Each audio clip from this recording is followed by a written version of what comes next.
Hauptstreamer. Good heavens.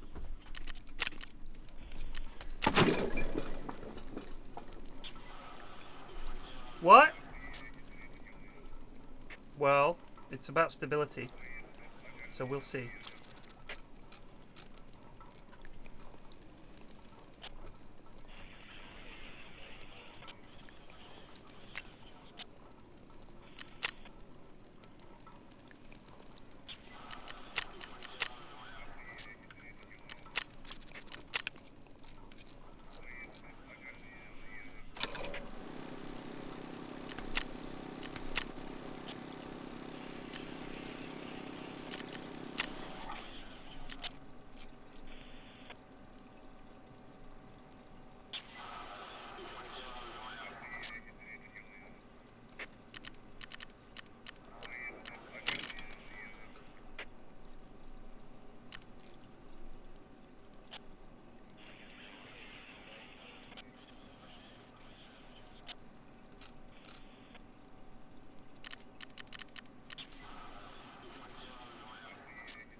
the stockless drum mag AK with foregrip is interesting.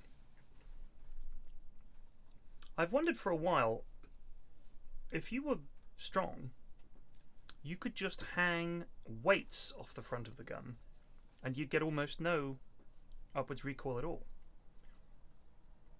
I think it's the Chris Vector has essentially something that does that, which is that when you fire the gun and it cycles the bolt, there's a counterweight that goes down behind the magazine that sort of clonks downwards, because obviously the bolt is traveling backwards at the same speed that the round exits. It's like an equal and opposite reaction, right? So when the bullet is fired out of one end, the bolt is pushed back. So it whacks a weight down, and that way it's like almost there's no upward trajectory on the barrel. It stays level. Wrapped up in bed, ready to watch scary games. Scarface Bass, why are you in bed? You ill? Or are you just tired? I can relate to either.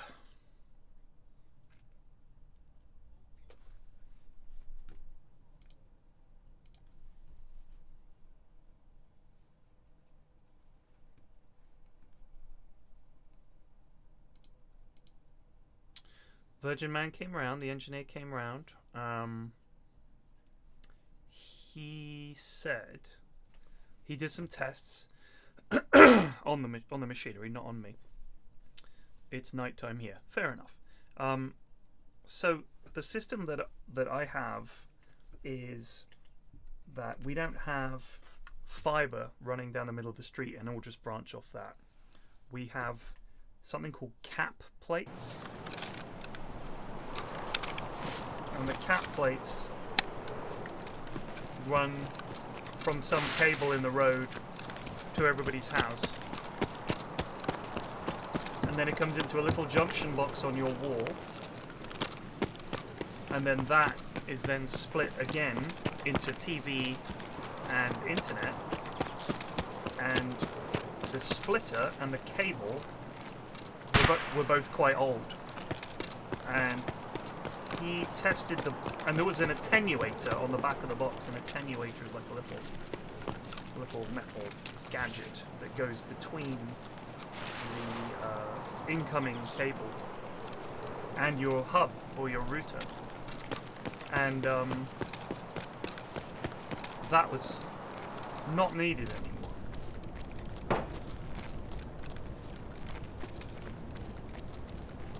Hello?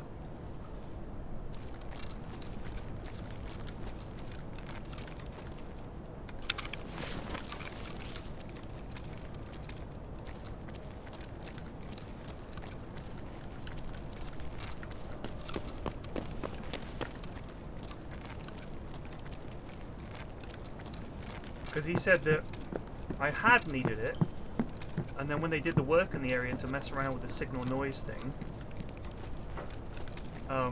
they had adjusted the frequencies of the signal.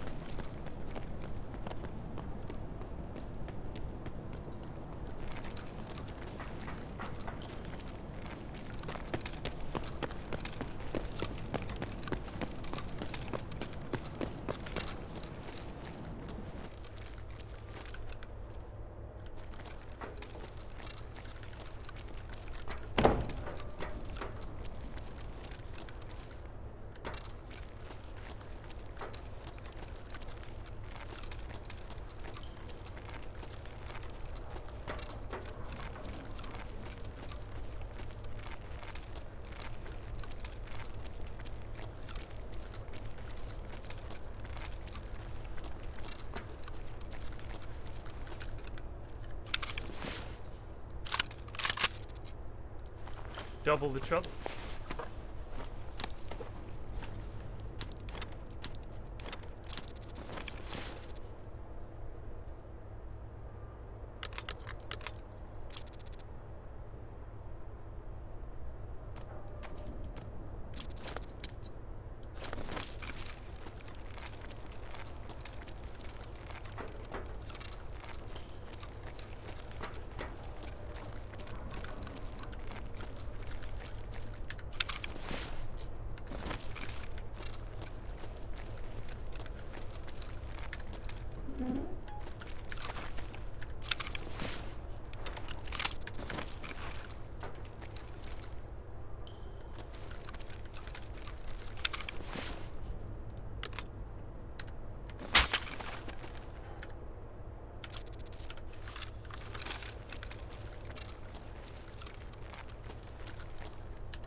Thank you, Mun. Montakis raided with 15 viewers.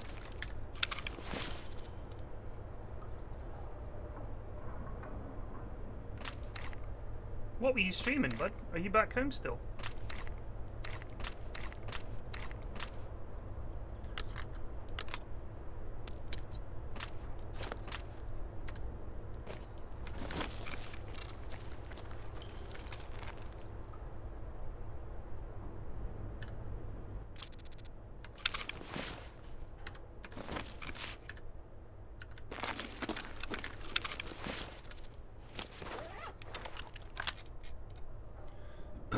Fallout 4 Survival Hardcore mode. Good heavens.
Есть выход!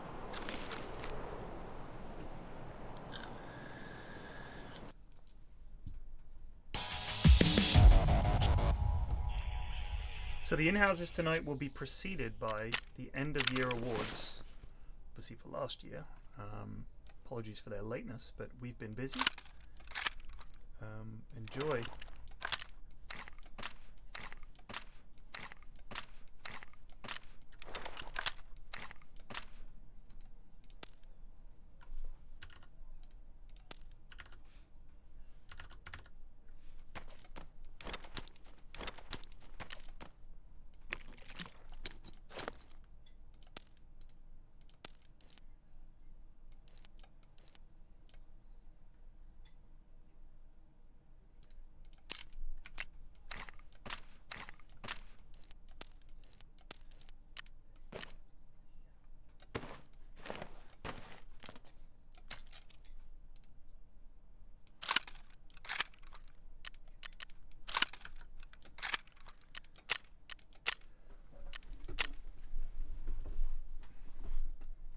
Oh, love, I'm starting at 7:30 tonight, not 8. Okay?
None of them will buy this.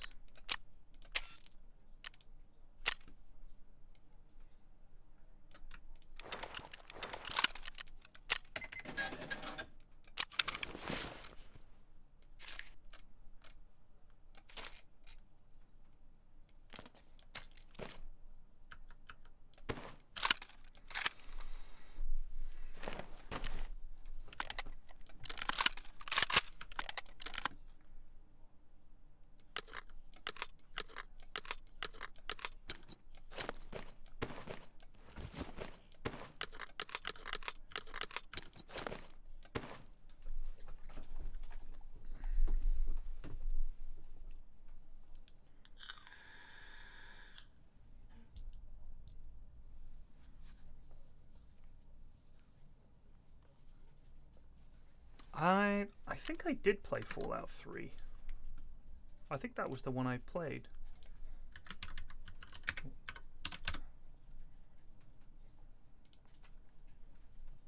Yeah, I think I played that one a lot more than 4. I kind of felt like 4 hadn't changed enough. Do you know what I mean? Like I just kind of felt like, oh, it's the same. That's just kind of how I felt.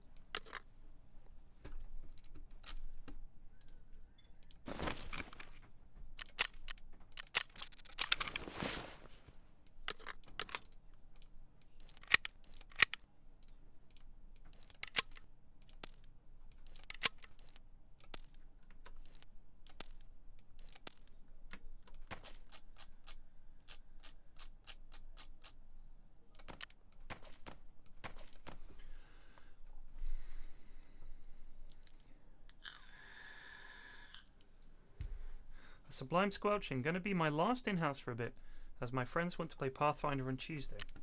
That's a shame. Can you not tell them that you are busy? Is that... They're not those kind of friends? They won't understand. I understand.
Little boxes, little boxes. So I think I probably will watch the new Last of Us show.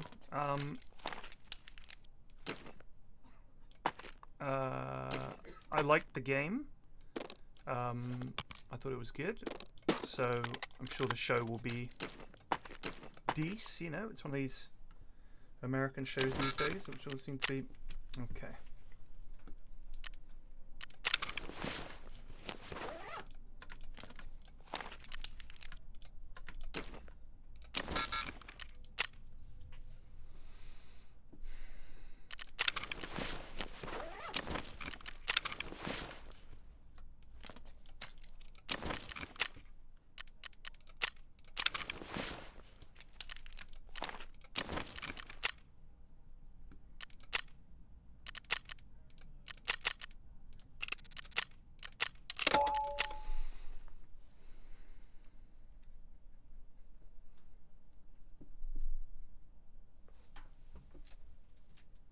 I enjoyed the game a lot. I thought the game was, I remember playing it. I think I bought a PlayStation to play it, which I did. I think I then sold it, and then I may have bought a PlayStation to play Red Dead 2 when that came out. So I don't play on a console enough to actually really justify having one. I didn't play the new Last of Us game. I know a lot of the reviews for it were very bad, and I also felt like it was a really good story and it ended really well at the end. what I liked about Red Dead 2 was that it didn't attempt to follow on from the first one, right? It was like you see that you come across John Thingy. I think you have to help him build a house, or he builds a house at any rate. But it didn't feel like it felt like a different story set in the same world, you know. And I've read some stuff about. I know that in Last of Us 2, Joel dies in a really stupid way. But yeah, either way, I really liked the game, The Last of Us. I think it is basically another zombie thing, but I think it's more interesting. I like the actor Pedro or Aldo, whatever his name is, that guy that was in that Game of Thrones. I thought he was good. And in Mandalorian, wasn't he? I do think the casting for, is it Ellie, the girl, is a bit odd. She looks a bit odd. And I'm not sure what that's about. You know what I mean? She looks like, she kind of made me think of the kid in Deliverance, the banjo playing kid in Deliverance. That was my first thought, and I just thought, okay, bit of unusual bit of casting there, but sure.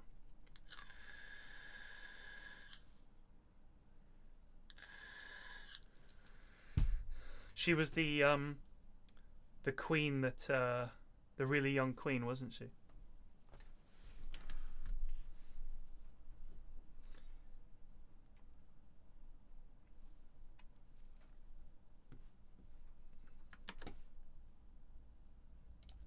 Lord, yeah, that's right. She took no shit.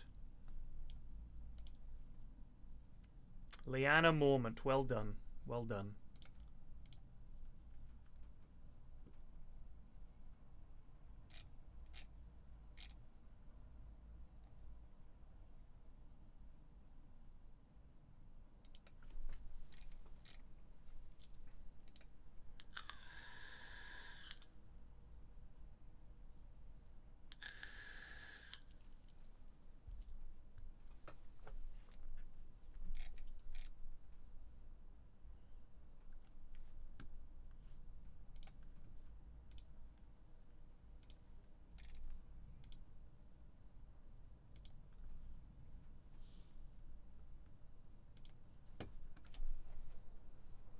New trailer for Ant-Man. Excellent.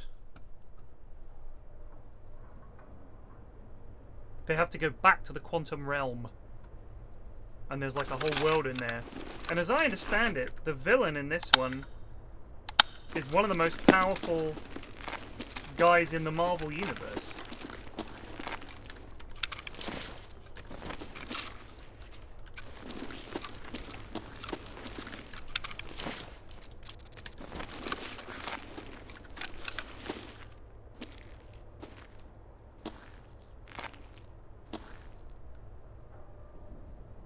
Kang.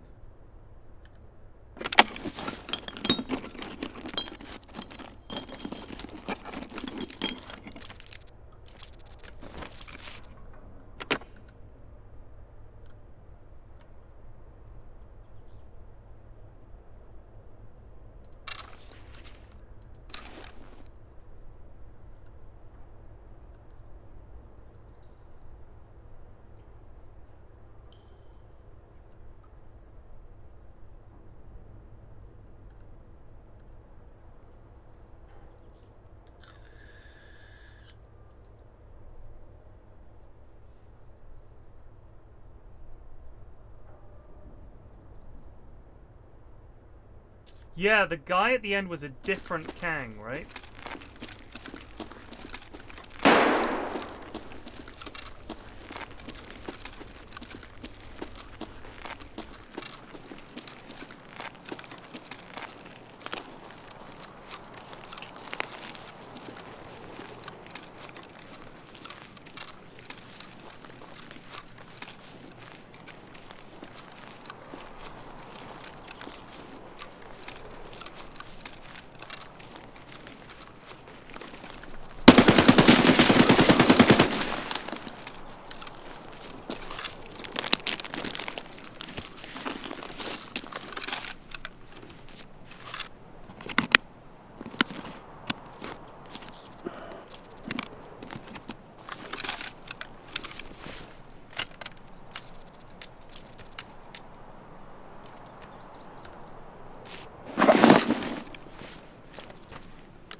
Man, if we got that guy, that would have been hype.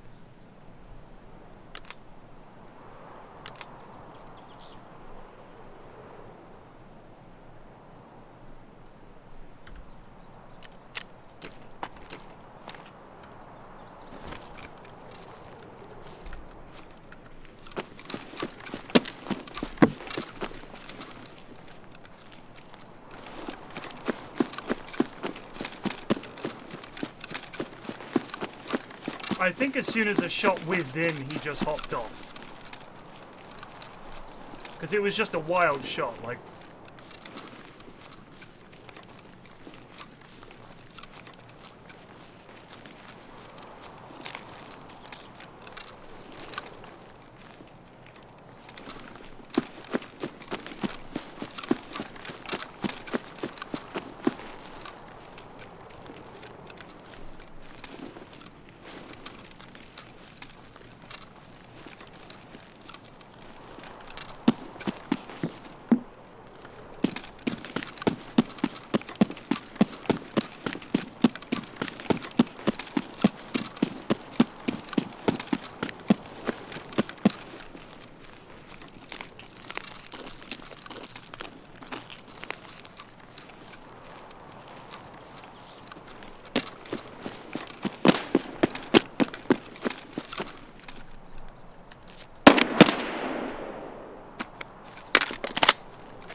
figure out where these lads are.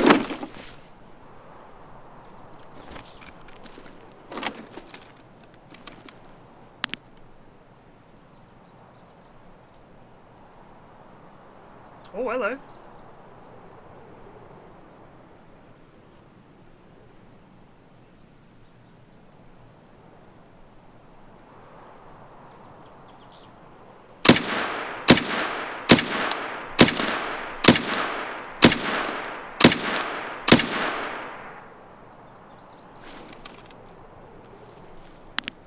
Some poor shots, but we got him.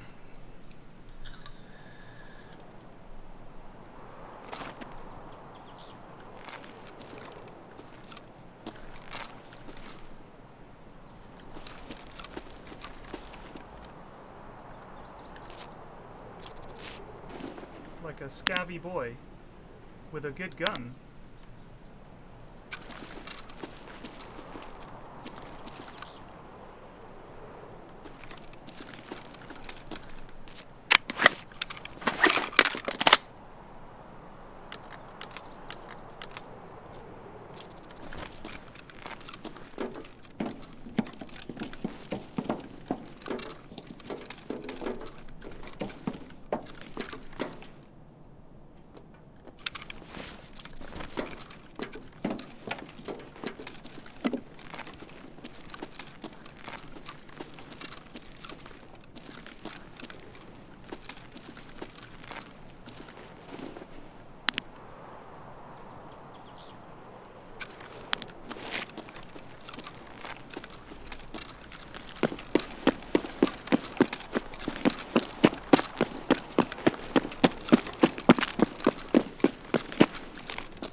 Shit.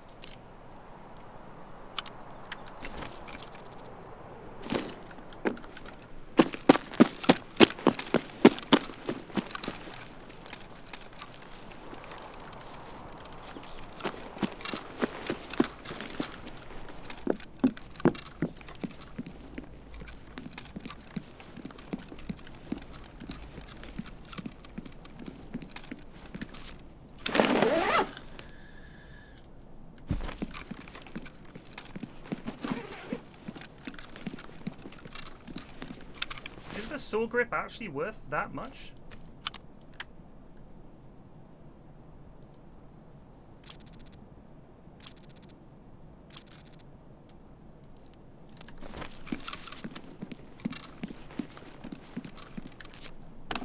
Get some M80 or something in here, please.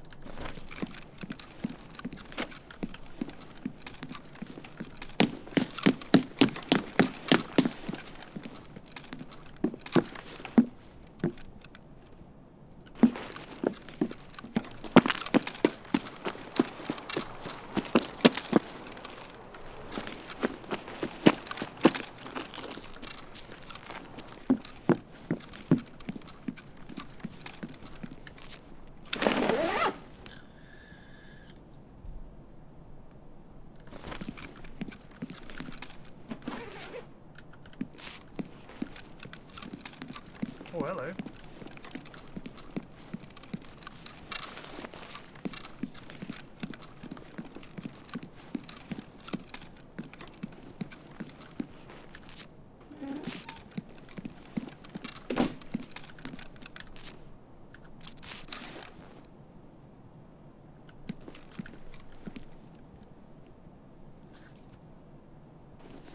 Haven't seen anyone open this door in a very long time.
I heard a lot.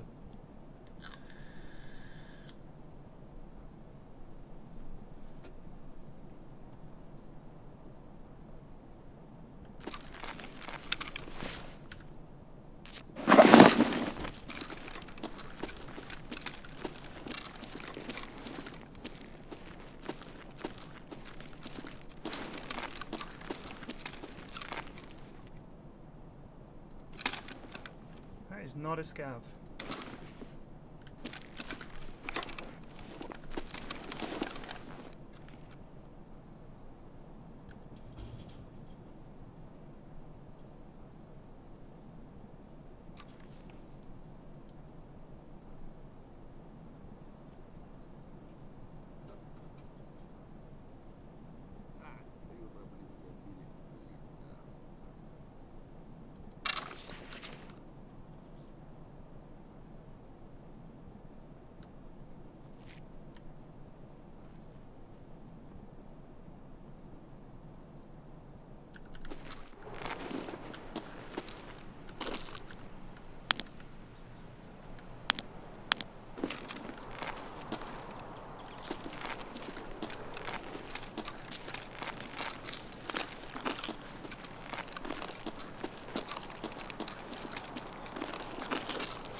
Fucking knew it! God damn it.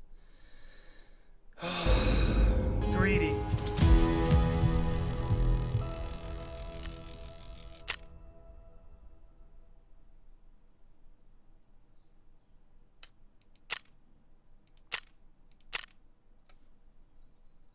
Tracer ammo. Tracer ammo.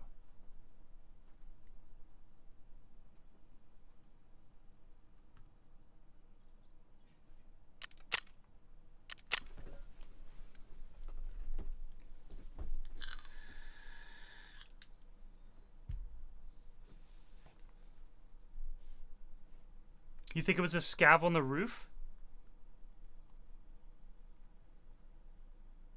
Just watching? I thought he was up in one of the rooms, but yeah, he might have been. Damn, that was stupid.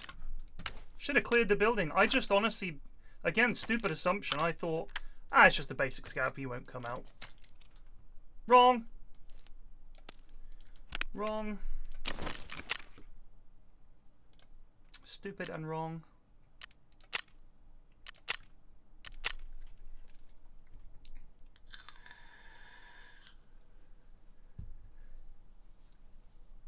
Because what we could have done was get his shit, load it all up into the Pilgrim. Like, what I wanted to do was grab his Pilgrim, take it inside, have a look for the good stuff, and then go get on the train.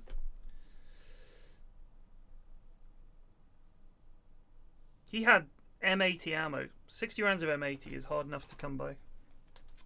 Shit, that's frustrating. Killed by fucking tracer ammo. What's the point in this helmet, eh?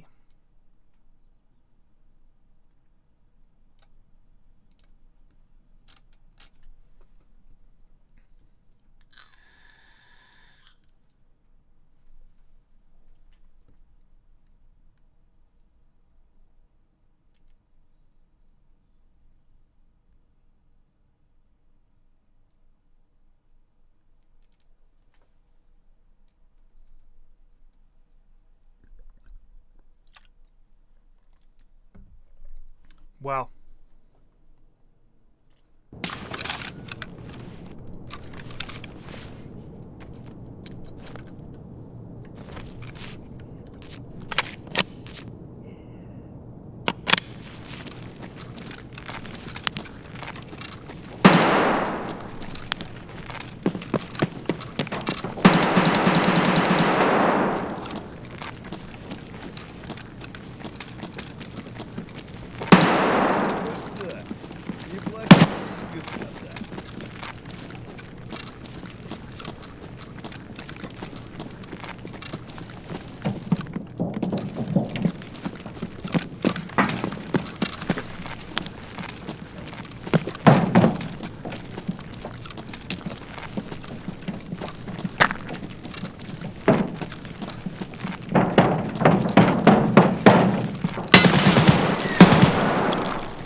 Almost.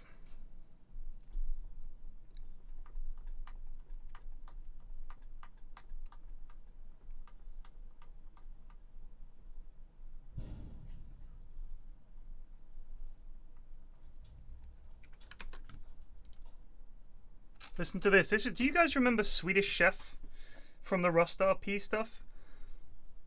This is a story of how he met his partner.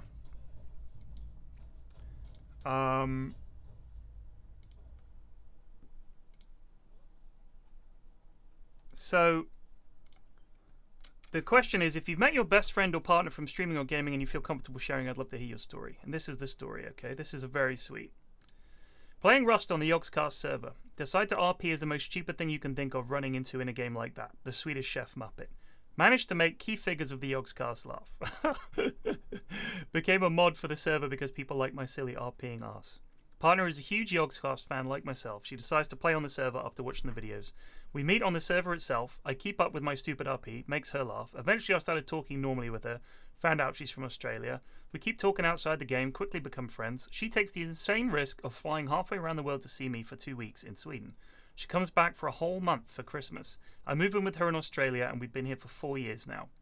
That's very sweet, isn't it? That is very sweet. And then he gives a shout out to Barry, Lewis, Sips and me. That is, that's lovely.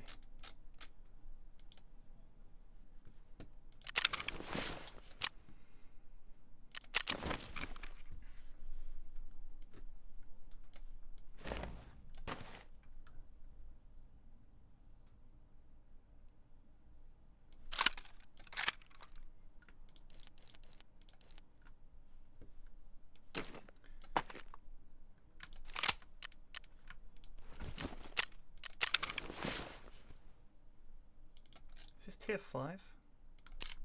Tier 6. Good God.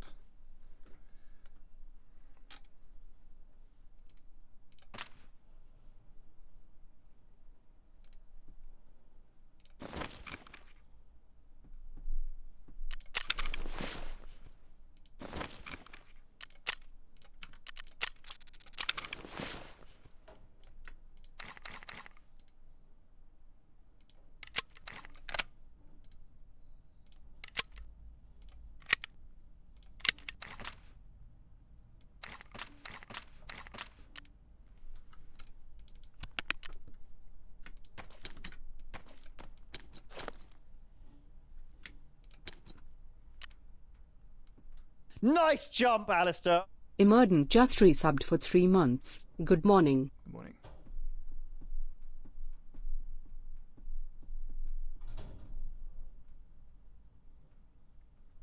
God damn.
God, this thing is so big.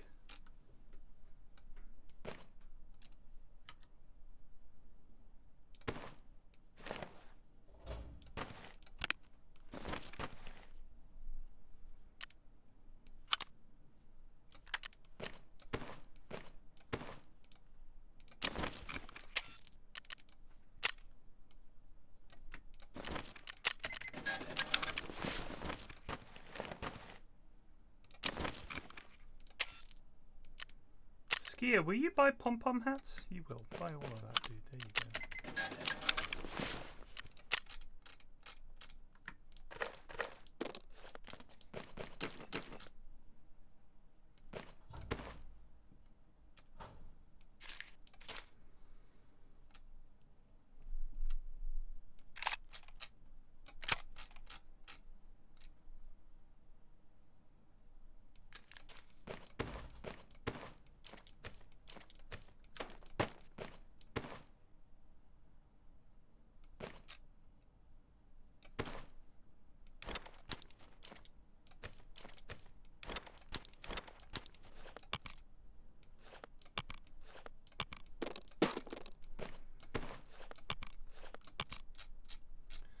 What are you doing, lad?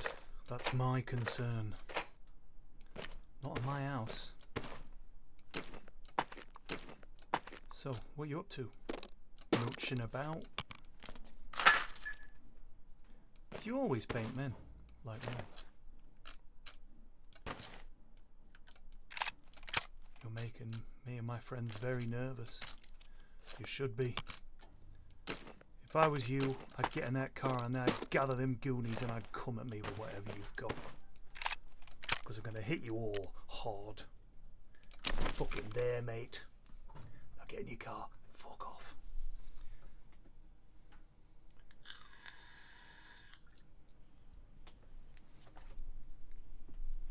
Anyone ever watch Regular Ordinary Swedish Mealtime? A TV program.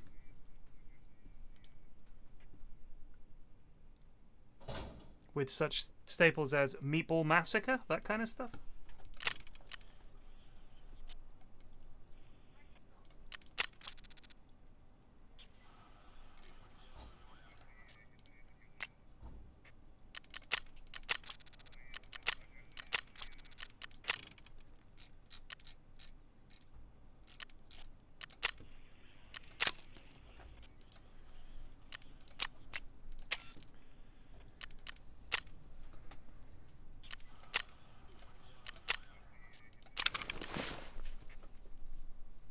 I've never heard of it. I'll have a look.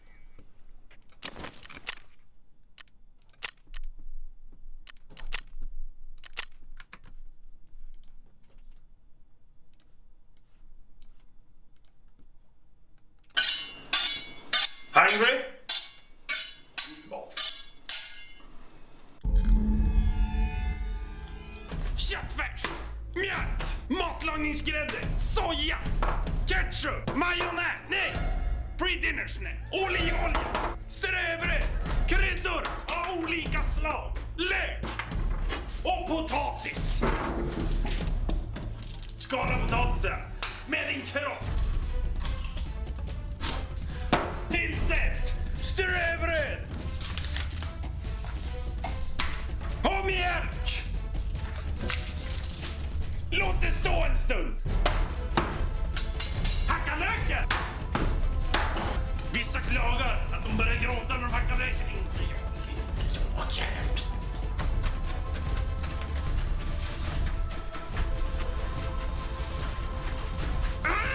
Add the spices.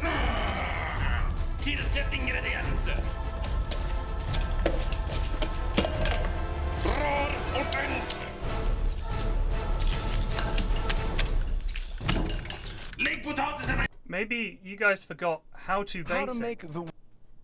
How to basic was, as far as I could tell, the start of all of this stuff.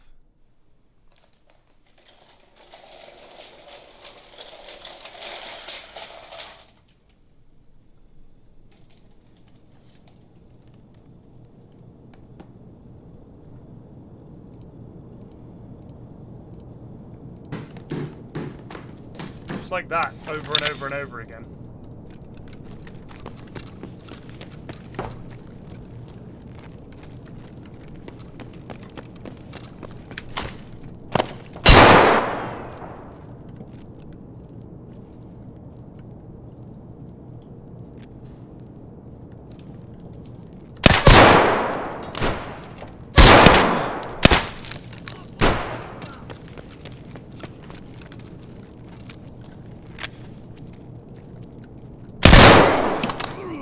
I clicked and it didn't go through.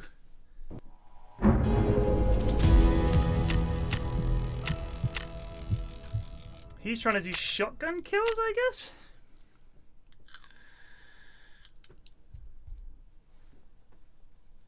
How to Basic may have been after this guy, but I'd never heard of that guy. Was it big in Sweden? How to Basic was big, man. That How to Feed a Baby has 100 million views. 100 million views.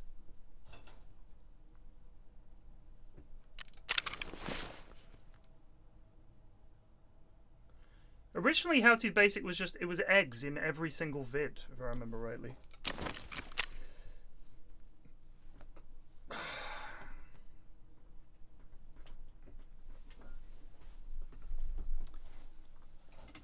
I've reached the point where I don't enjoy playing this alone. It's troubling.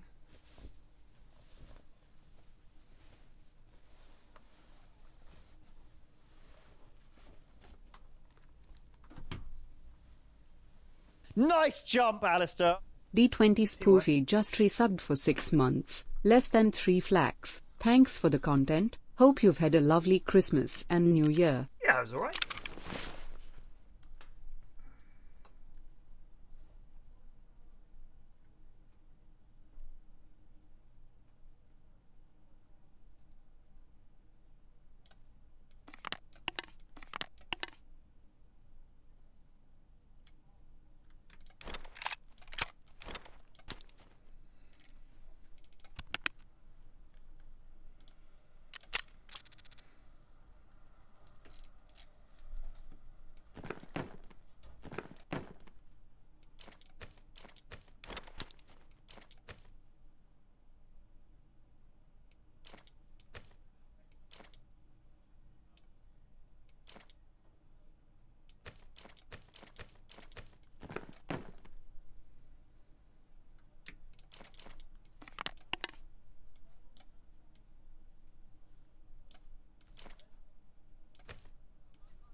It's a little better.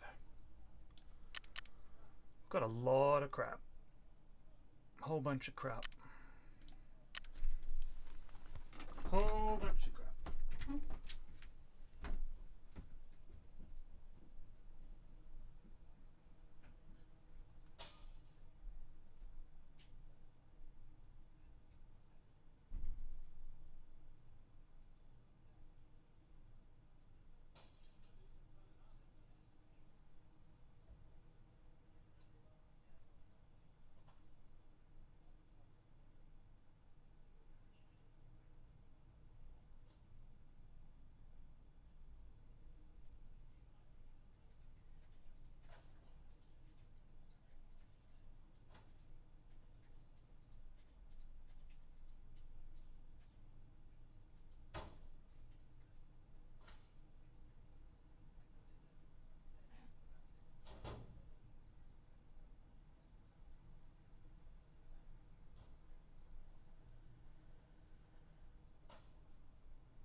Voyage.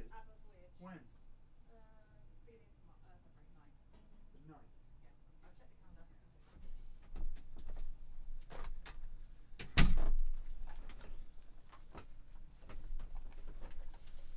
I saw that, Cleese. I don't know what it means.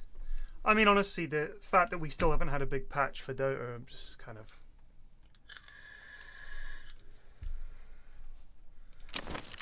Until they do, I'm probably not going to be playing it. Just sick of the current patch. It's been a very long time.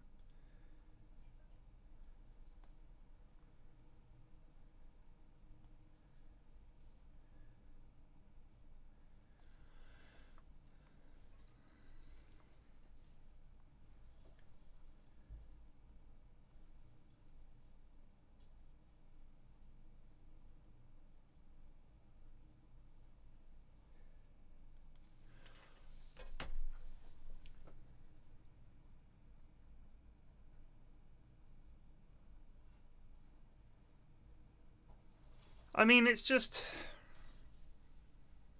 It feels like it's been... It is a good patch, don't get me wrong. This was a decent patch for Dotes. But it's definitely been a very long time that I feel like it's pretty much been stale. It's gotten a little bit stale.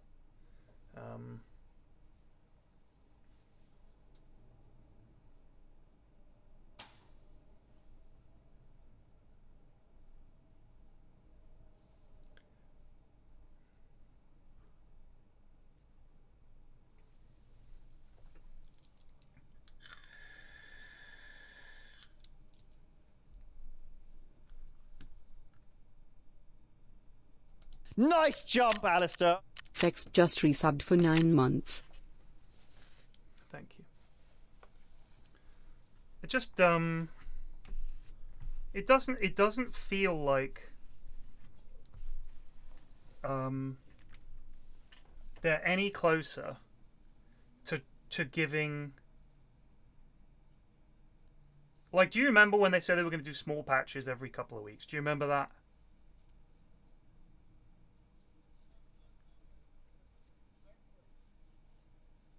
I just sort of, like, little tweaks. Try to get it to a point where there are more heroes that are viable. I think that Dota will only really be accessible as a game when they stop balancing it around the pros. But they never will. The game is balanced around the pro scene, which is silly.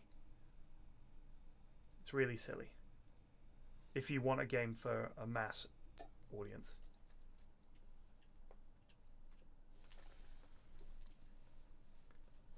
So it's never going to be that. It's always going to be balanced around the pros and the top end, which is well, no, I don't think that's true, Emergent, because for one thing, they've been continually nerfing people that get too far ahead. We do, man. I don't know how or why. I don't know if it's just one of those cyclical things where people would be like, "Oh, I saw so and so playing it, so I got into it." Like, I don't understand why. Obviously the battle pass and everything and all the rest of it, but it's strange. I do think that they just need to get a little bit better at micro patches like they did, where you just say, right, which heroes have a dog shit win rate? Let's adjust them a tiny bit. Let's adjust them a tiny bit. And then if that doesn't work, we'll do it again just a little tiny bit. And just keep doing that. Just up the damage a little tiny bit. And then just wait, see if the win rate changes. Adjust it a tiny little bit. If you've gone too far, tweak it back a tiny bit. You're trying to balance the most complicated game ever made. It's going to be difficult. And there just don't seem to be balance patches coming as often as I feel that they need to be. So you end up with a situation where it's like, oh, they picked the same 4 heroes again for the 100th game in a row, and it's just a little bit.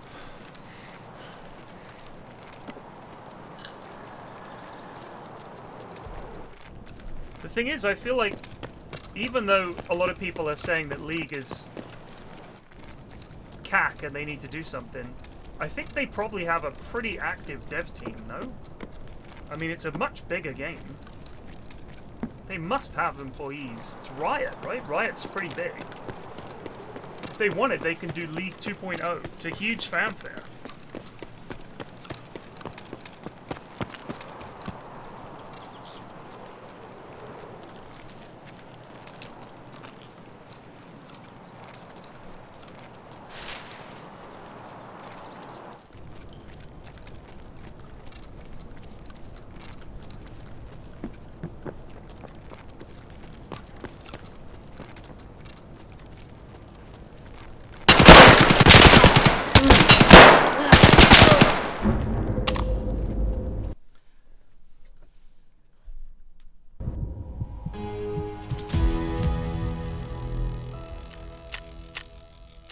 Man, would have been nice if we'd laid out one of those lads.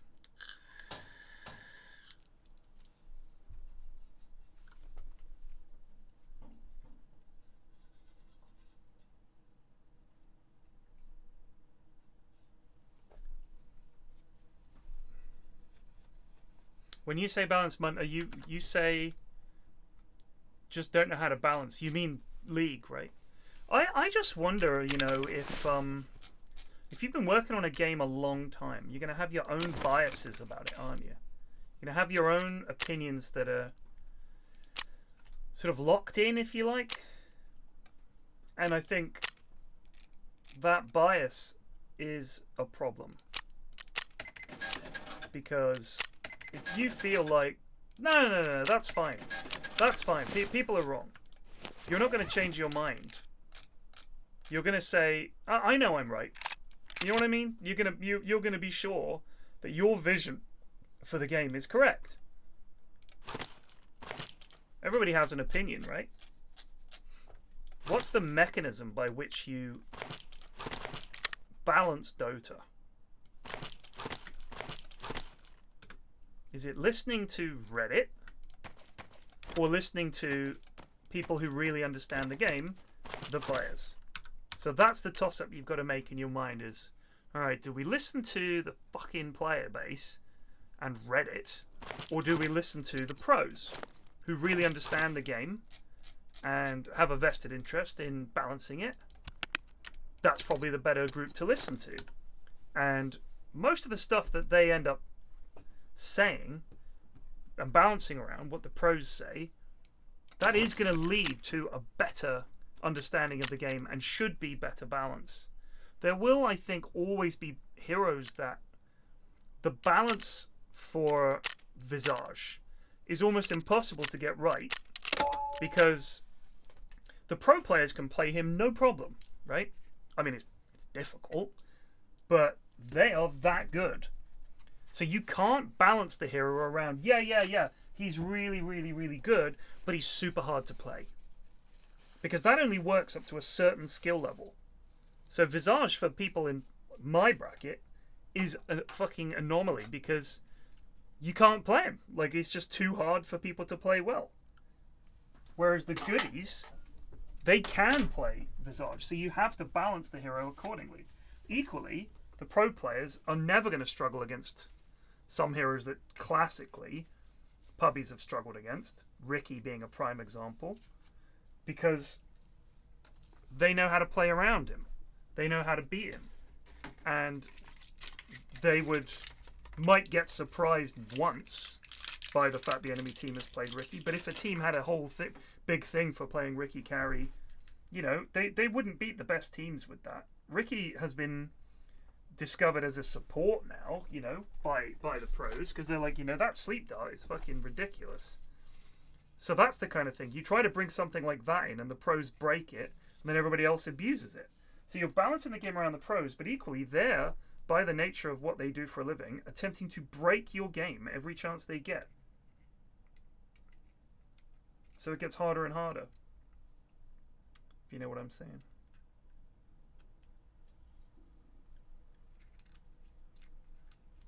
Like, you're balancing it with them in mind and talking to them, but you're also fighting them.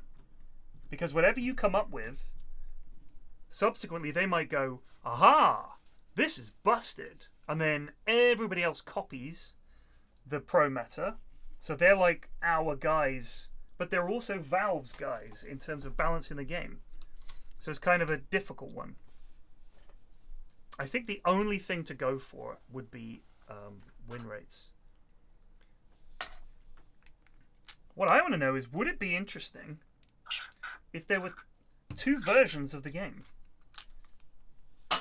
and the heroes were balanced in the noob layer? They were just different. The heroes were slightly different to allow noobs to play them. I wonder how that would work. I mean, they do have limited hero pool, don't they, for new players? So there are some heroes that are just, you're not going to understand. You won't come up against them, you know?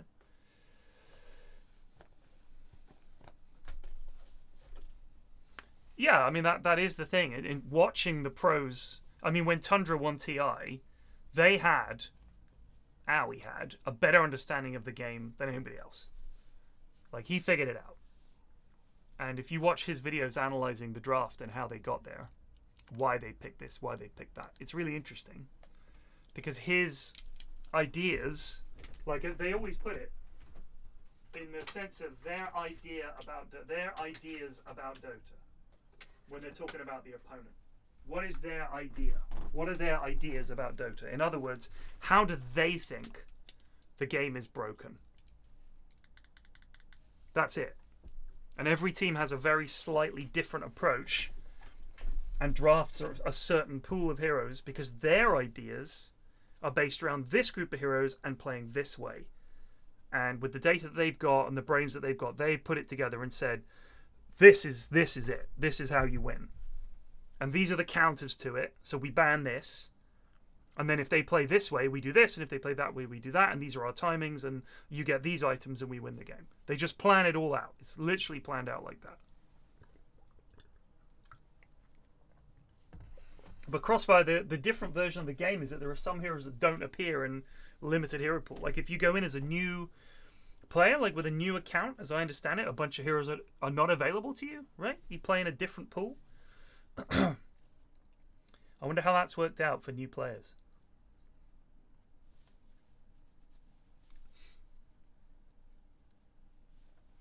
Isn't it limited pool?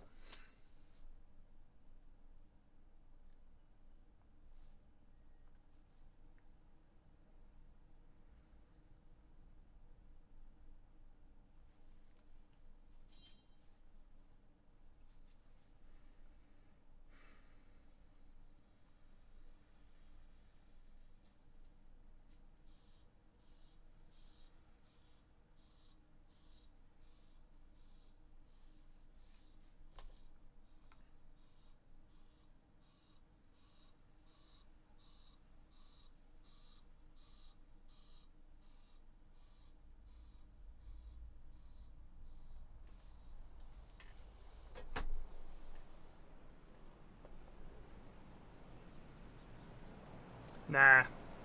I mean, there is a tutorial in Dota. It's dog shit. It's too complicated.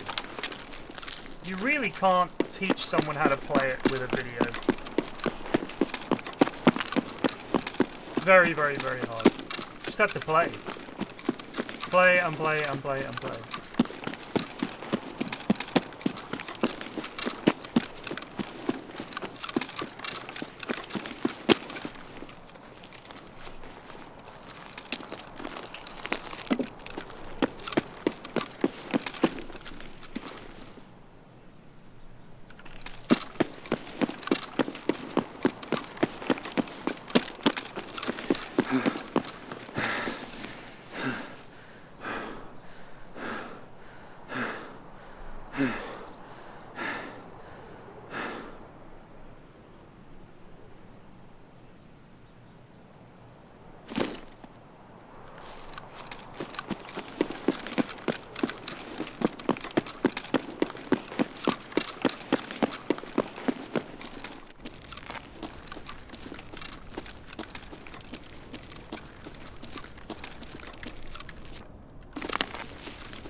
in the face with flechette and just nothing happens.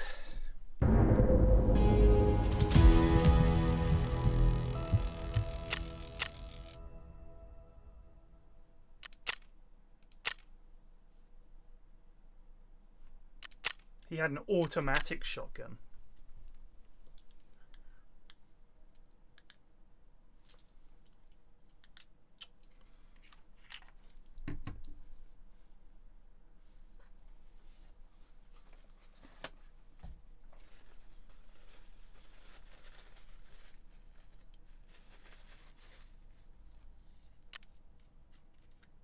Man, why didn't you use auto mode in that shotgun? You would have won that. Auto mode? It's a pump action, isn't it?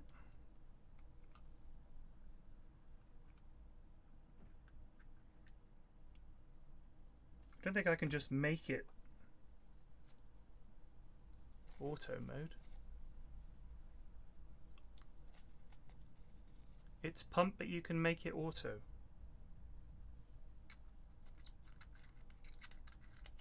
Really? Are you sure? How is that possible?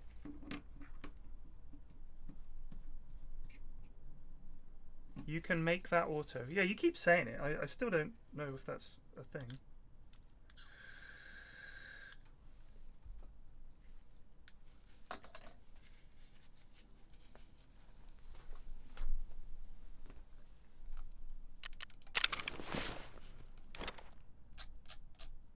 It was like it had a big pump on it, dude.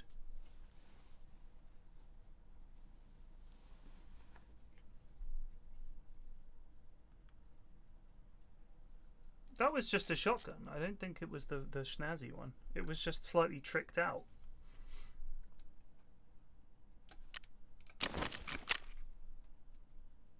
Ooh, that's an auto, I think.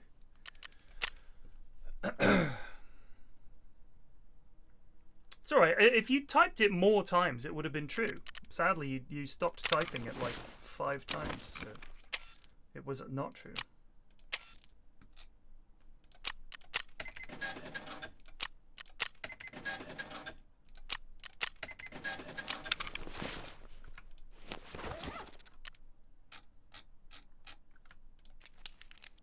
Why have I got this stupid fucking Saiga? I hate these things. Oh, that's right, because it had some bits on it I wanted to yoink.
Oh, that's a good point. It's time for my daily exercise.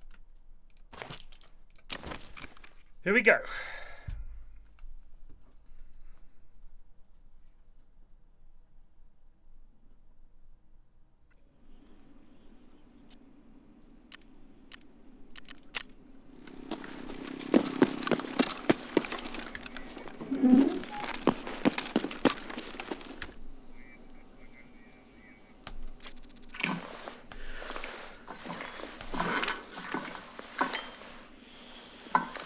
Oh no.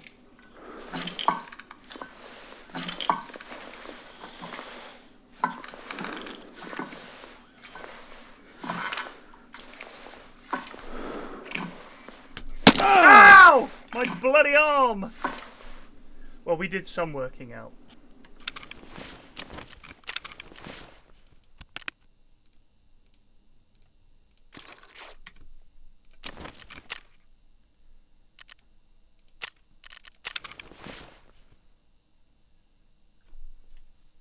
The gym is really obnoxious. I can't stand it, in all honesty.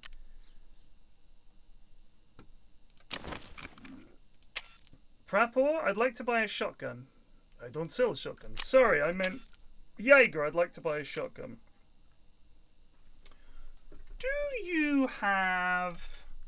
This is a bit of a bad boy. This is the one that can go semi-auto, but it's expensive. This is just a regular old pump. But we saw what happened. That extra, it's only 10k difference, might make a difference. It might matter.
Fuck me.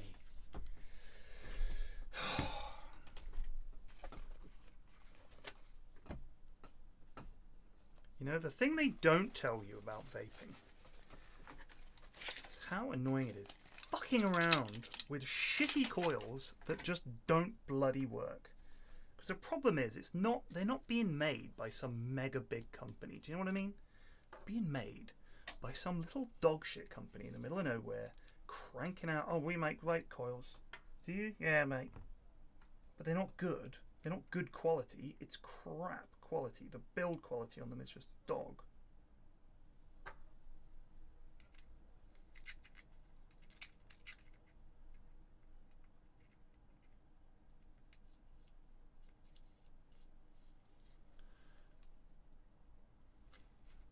Oh, yeah, Happy Valley's great.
go! Let's go!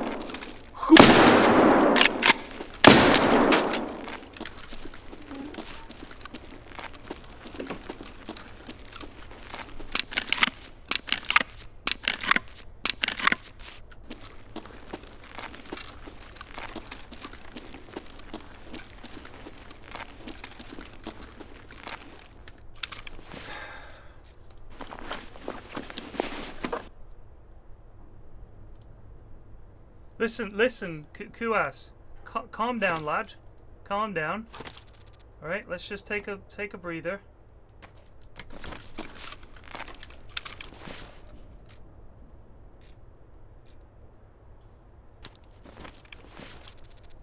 Just take a breather. There you go.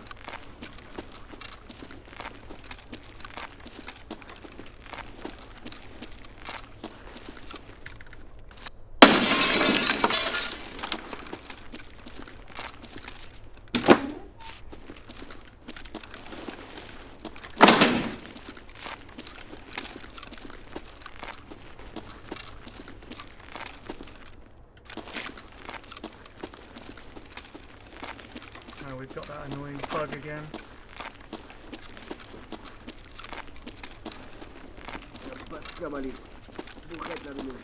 Or have we?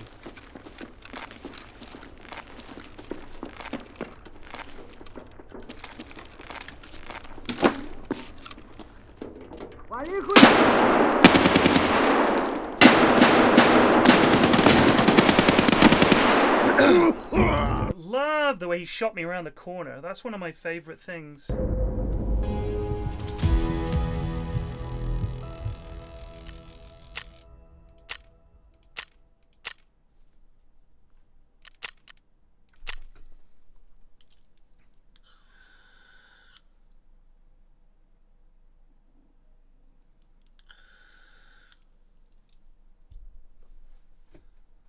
Like, it's annoying because I peeked, fired, and got back, and then I die. It's just like, are you ignoring what I did? Like, is there no... There's no combination where it says, well, yeah, this is where your shots were on your screen, but we also received a signal at the same time saying he'd gone back. But I guess then it would be like, I shot him, why didn't he go down? It's just, I guess it's impossible. Thing is, I don't feel like it happens in CSGO. But there's less going on in CSGO, isn't there? So I guess it's easier.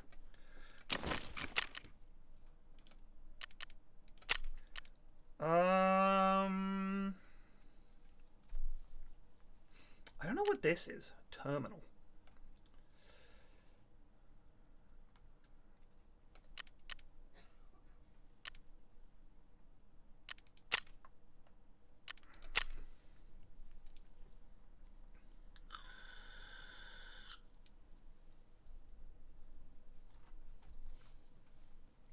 I mean, annoyingly, there were raiders, and they were pushing him as well.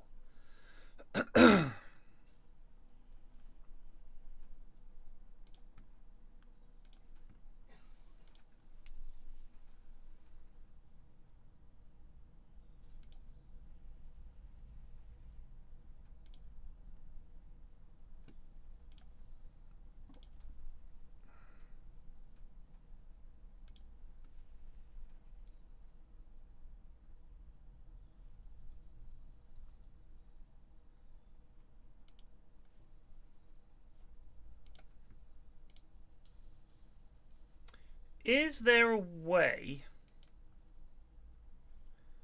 for me to put a reminder on an email in add to tasks? I can do that. Setting this reminder for December 31st of this year.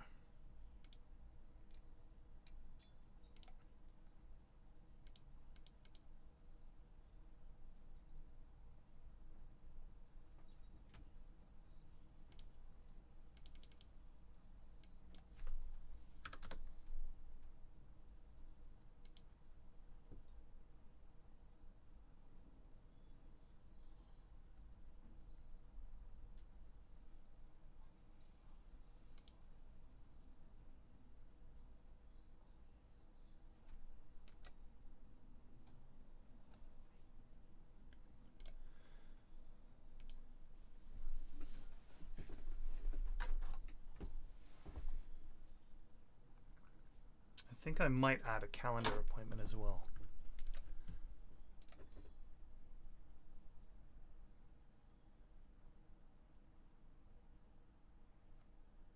How about if how can I copy a link to an email?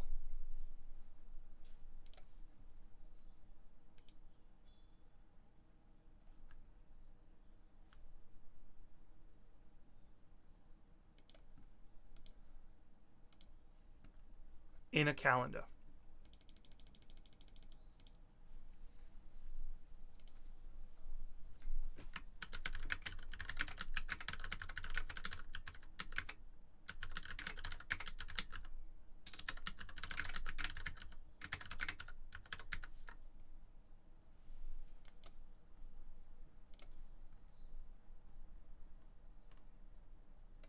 That'll do it. Feels very ambitious setting myself a reminder for December.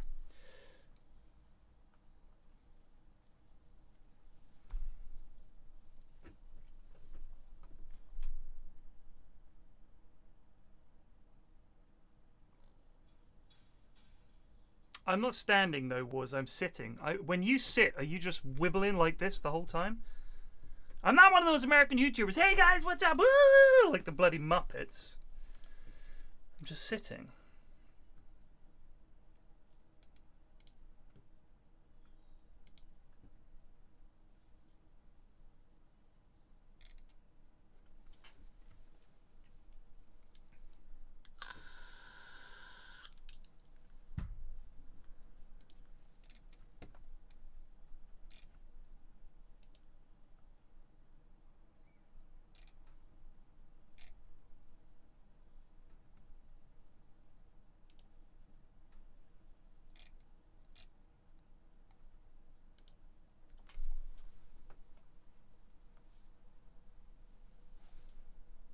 Smash the like button and click the bell. I don't think I've ever clicked the bell. I don't know if that makes me a bad fan, but I wouldn't want to have a fucking bell telling me that so-and-so just posted a new video. Like, I get them saying, if you like the video, please subscribe. It really helps the channel, because it does. Because if you have a lot of subscribers, you can do brand deals and stuff like that. So, for example, if I went to you and said, I'd like you to advertise I'd like you to do a playthrough of my game on your channel. Like if someone came to me and said that, I would say, okay, I don't really do YouTube anymore. How about I do it on Twitch? And they'd say, okay, can you give us X hours of streaming? And we'd like it to be on these days at this time. I'll say, I can do these days at this time. And they'll say, okay, that works for us.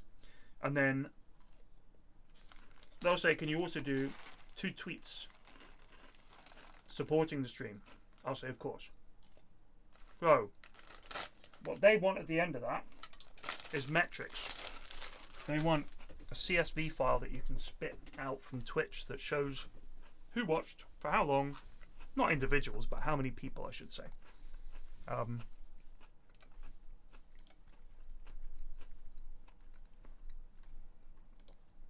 Here's a vid from Munt, which is a TikTok that has been put on YouTube. So why is Malfoy wearing the colour blue? Yes, I know. It's just because Slytherin's crest is blue. It's got no symbolisation. New. Wrong. Detention for you. You suck. No. Basically, earlier in the story, Draco called Hermione a mudblood. Blood is red, isn't it? Red is the opposite to blue. That's not blood. Hermione's on her period. She's a hormonal slag. That's definitely not what it means. Definitely not. And slag rhymes with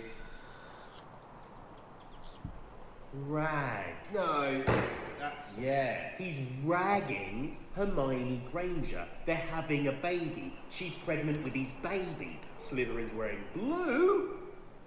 He's becoming a dad. He's becoming a mudblood dad. So why is Malfoy wearing the colour blue? I see.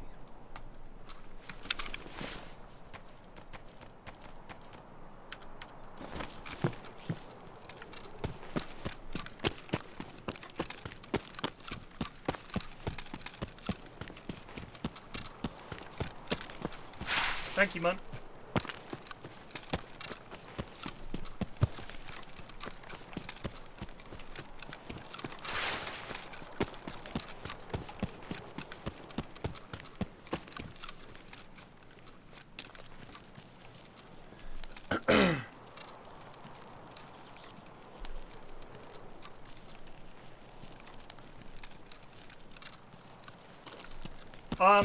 I disagree. Some TikToks are really, really, really good. Some of them are really, really, really, really bad. Can't have it both ways.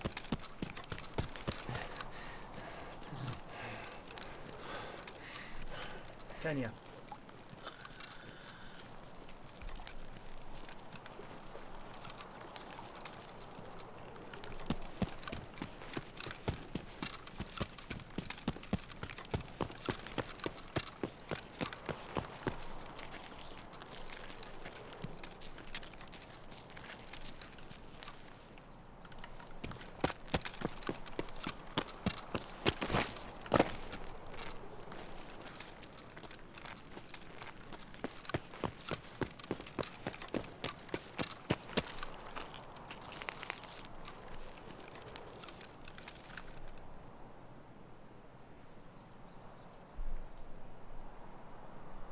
Well, Zero, do you like YouTube? Because the same accusation was leveled at YouTube. And to be fair, a lot of stuff on YouTube is dog shit.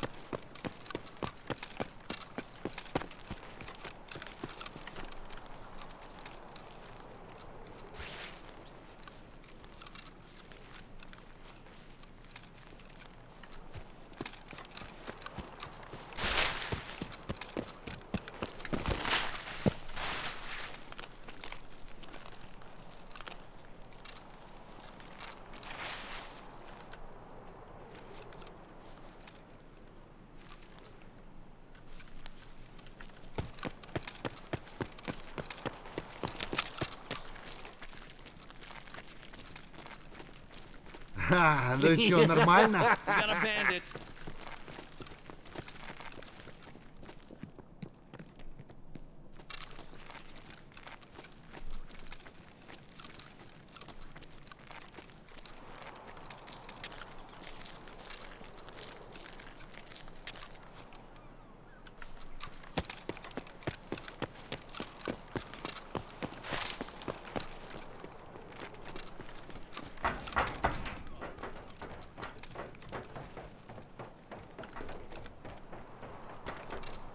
Bad guy over there.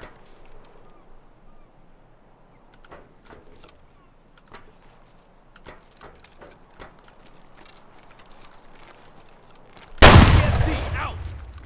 Граната тут!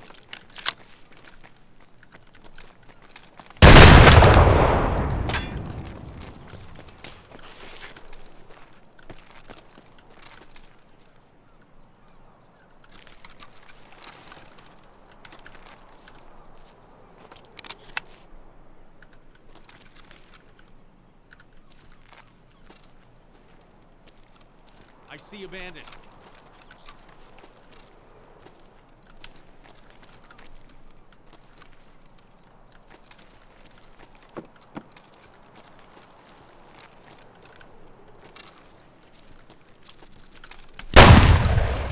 Сука, ёбнули нашего! Beat my ass. Now, will that anger my scav bro?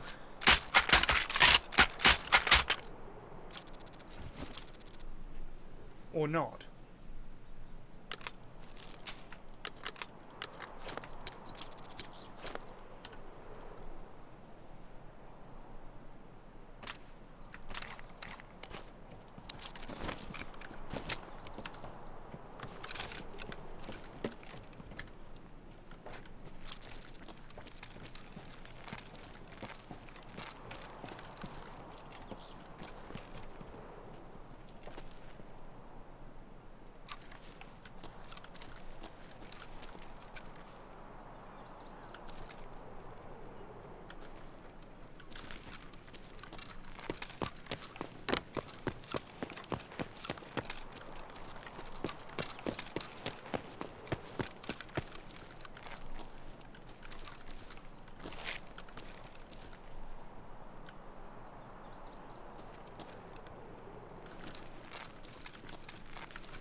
Especially not since the rogues bloody shoot first.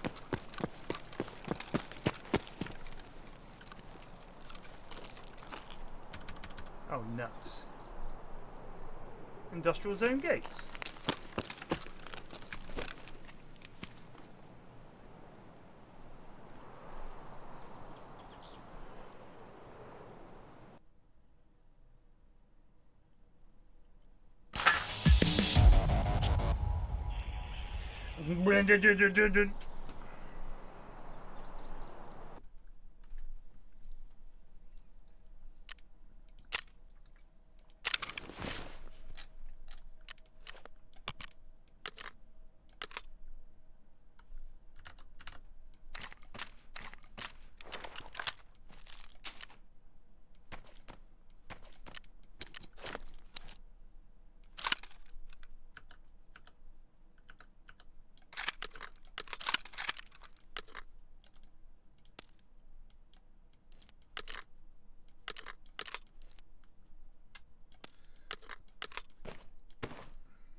So the rogues will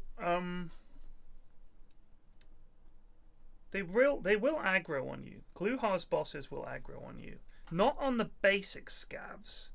They seem immune. But the player scavs, it seems it will automatically aggro on you.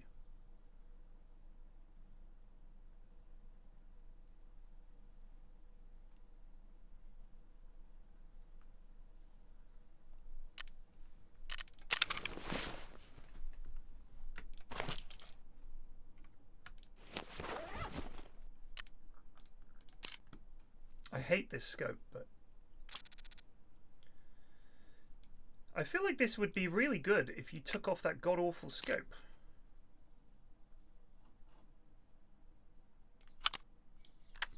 I mean, it's a fine scope, just not on this gun, I'm thinking. We'd be better off with something like just maybe one of these.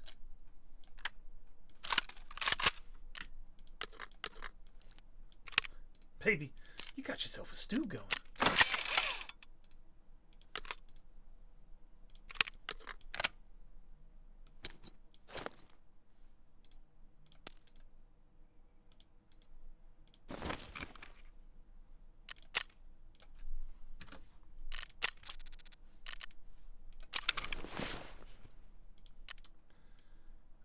There is a source. I just bought it.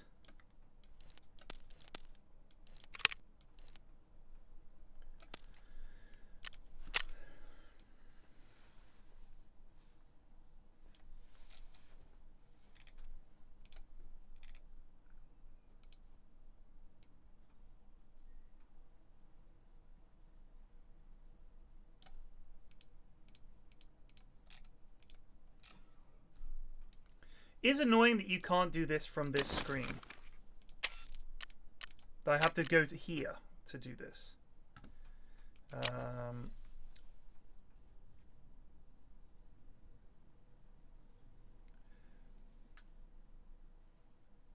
Can't believe Command left us behind.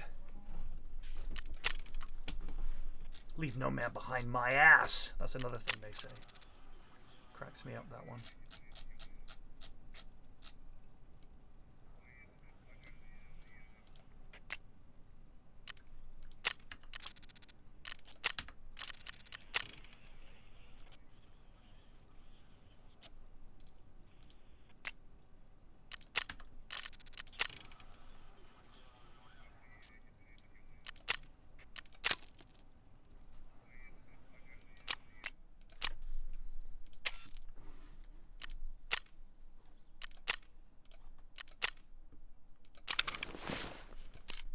Oi, Faye, can we repair this?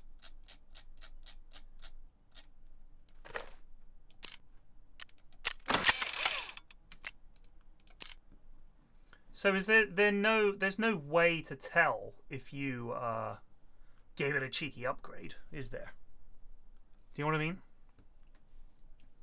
Because there's meant to be a chance, isn't there, that that you upgrade the weapon.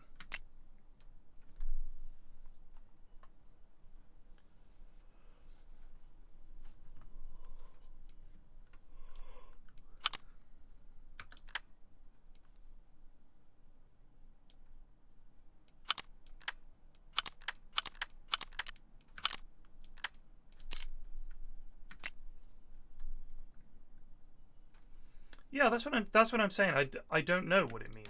I'm like, it says that there's a chance you add a small perk to it, so I guess it might just be like +1 ergo or something like that. I mean, that's all I can imagine it being.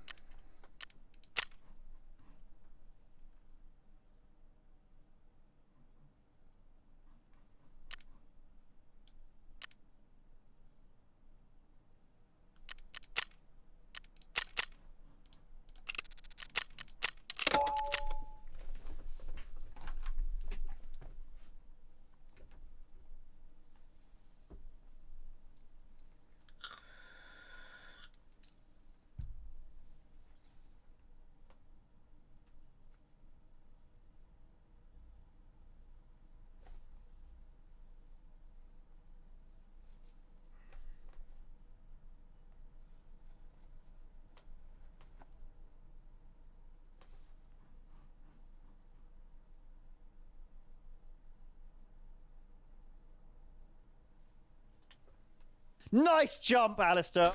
Memo PFlax just resubbed for 18 months. Thanks for playing Taki again. Love to see the non-elite strats and relaxed vibes while simultaneously shouting at the goons. Plus in here's night today. Yep. Yep. Yep. Yep.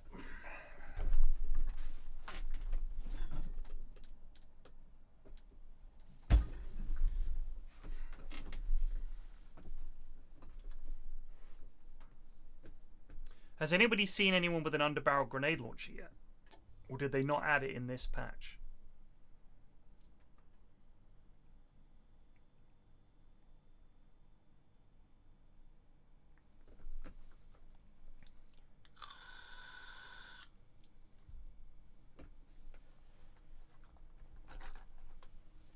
Jimmy says it's been removed.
These spawns today, lads, I'm telling you.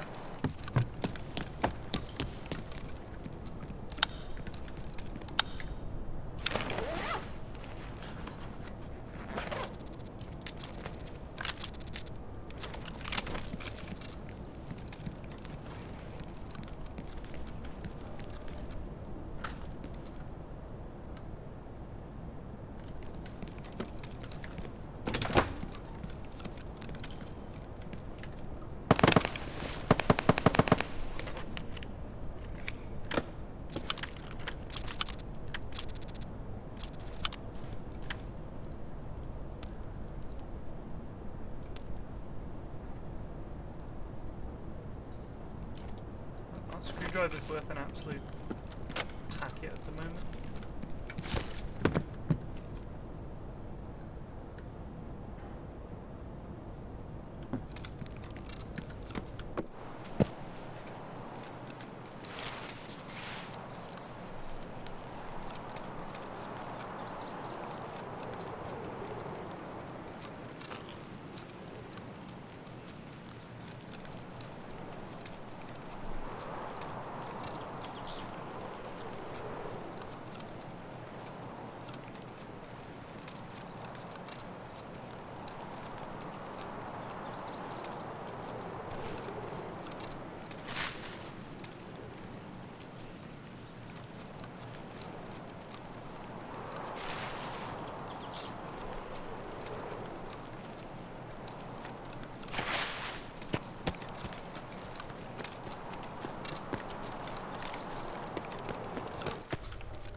two lads down the end there.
So I was hoping to find scavs underground because I still need to kill 10 down there.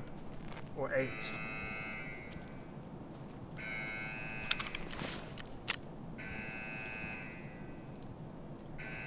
Yeah, 10.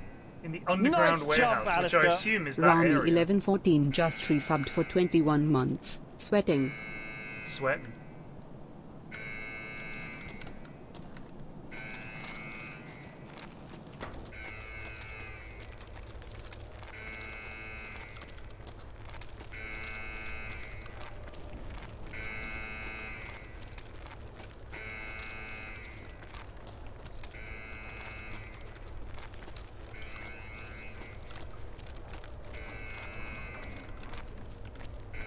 Nice jump, Alistair.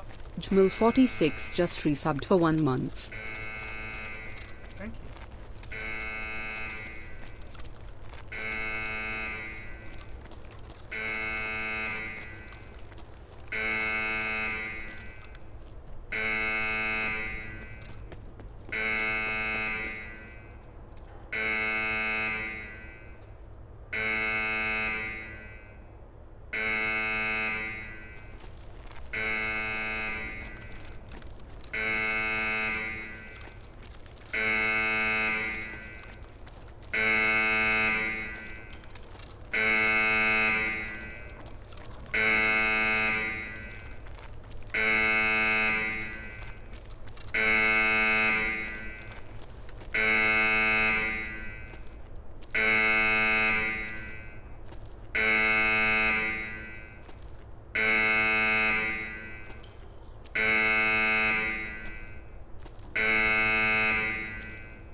Sounded good.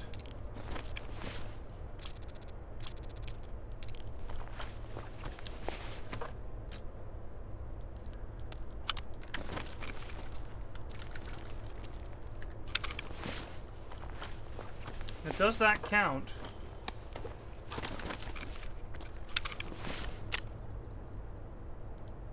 Son of a bitch.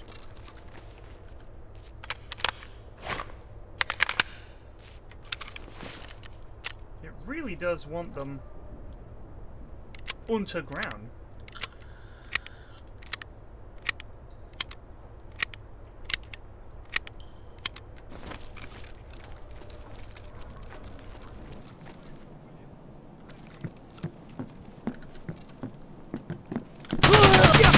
Son of a bitch.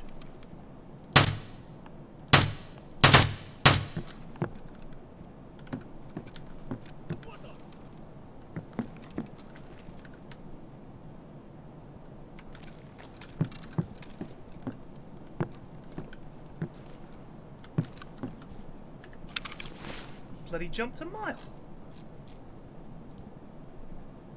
Damn near soiled my britches.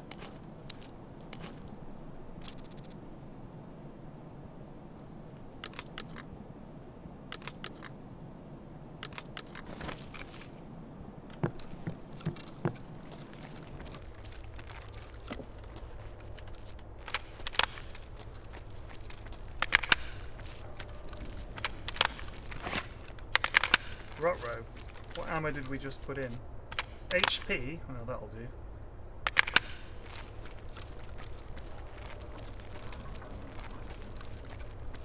Чё заткнулся, блядь? Страшно, да?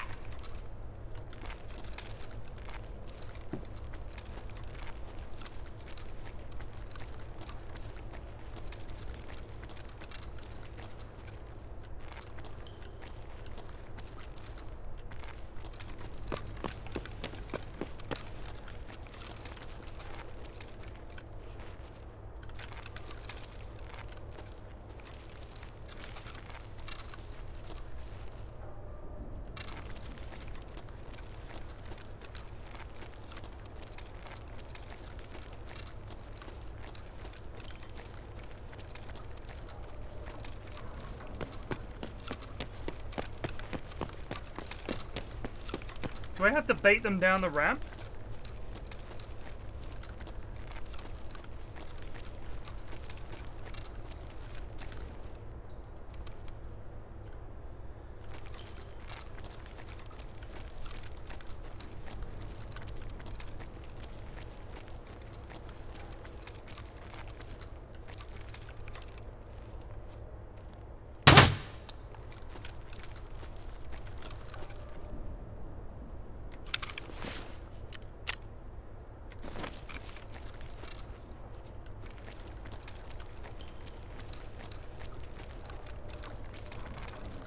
When do they spawn down here? It's just random, isn't it?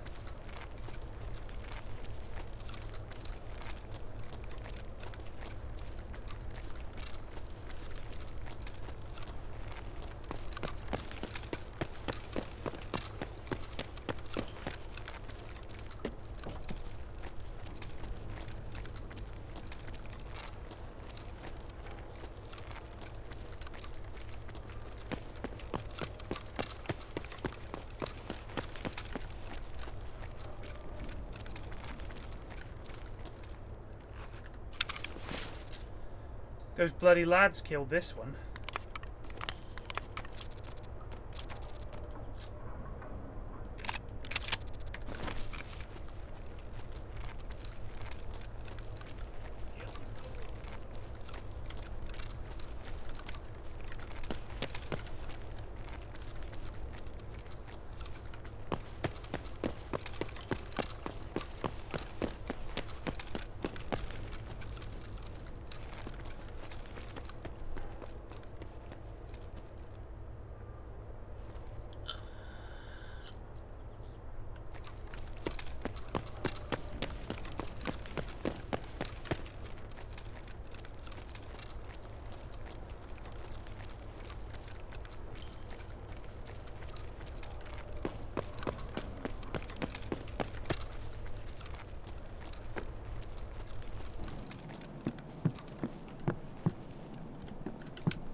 So just waiting around down here for them?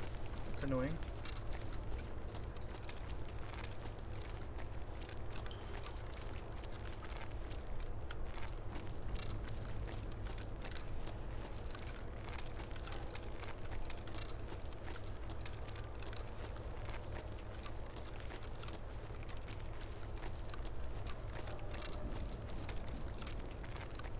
So if I don't get them at the start, I ain't getting them, basically.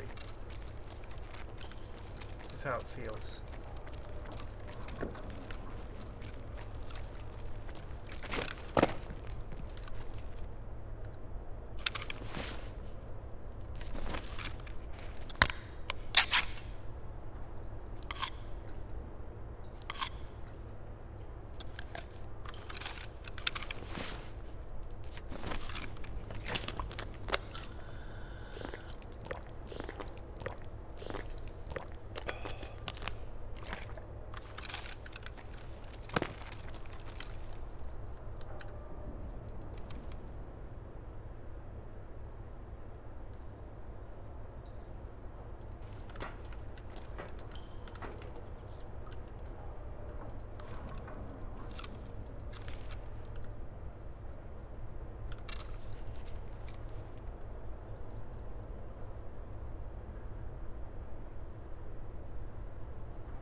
I wonder when I'm like this, in a doorway.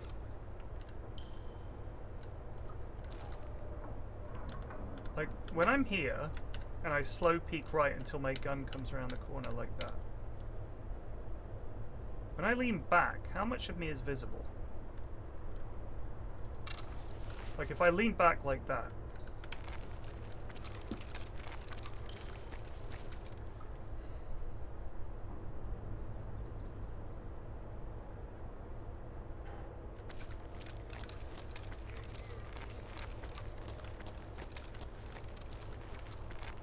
I heard a lad exclaim, "Yeah, is it?" But it could have been from above.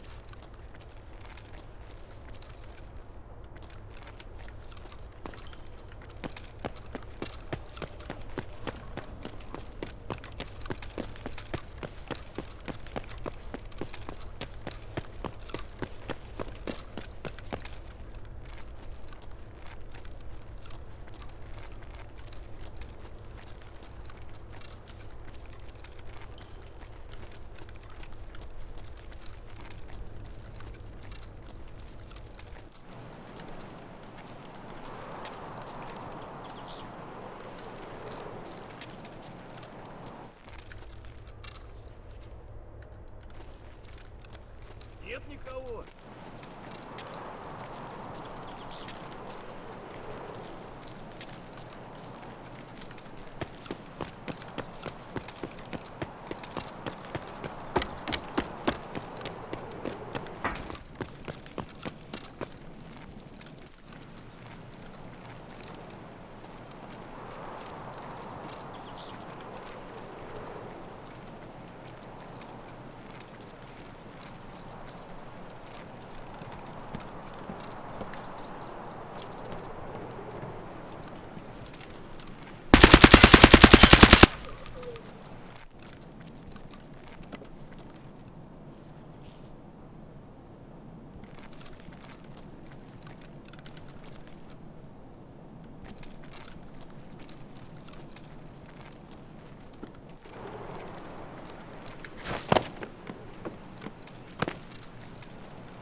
this gun.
Scavs are coming in.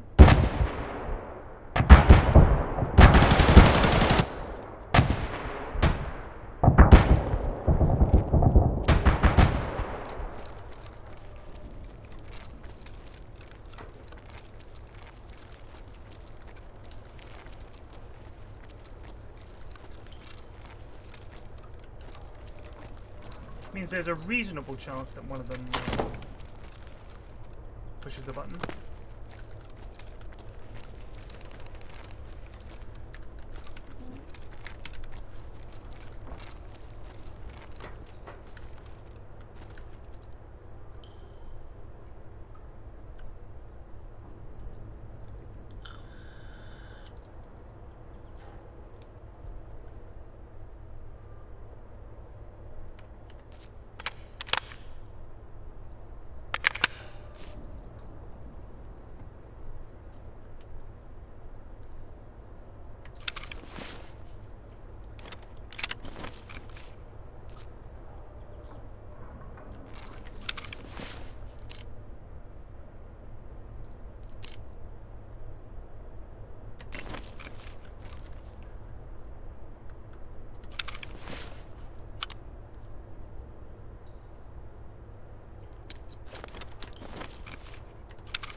Just in case it's on and it's not working. No.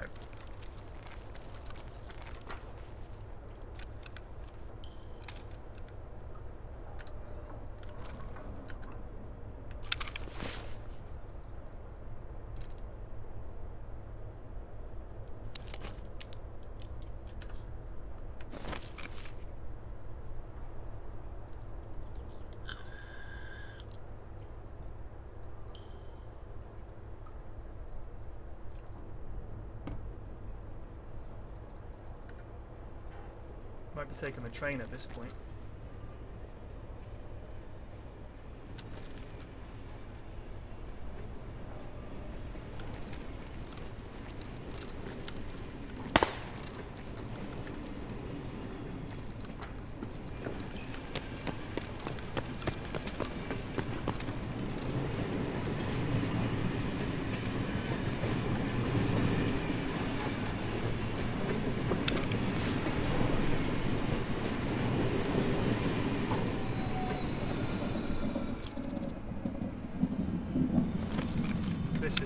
This is the good stuff.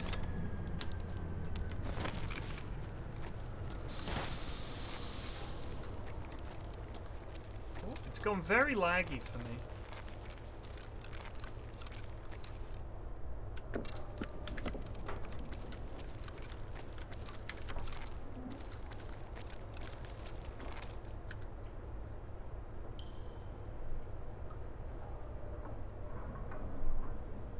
There's a lad above me.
The indicator above the overweight one is that I worked out in the gym, and as such I cannot do it again for like 24 hours.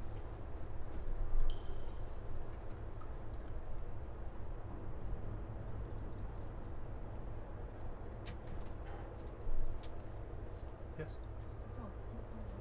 She's around. Oh, there she is. She must have been hiding somewhere.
Чё, блядь? Нормально.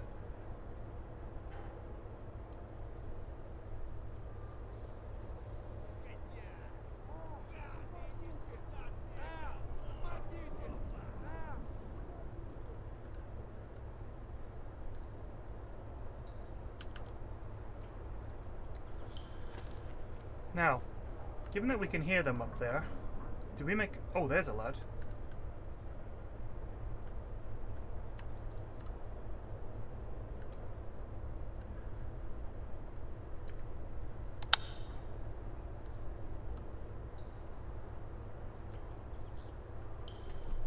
How do we make it onto the train?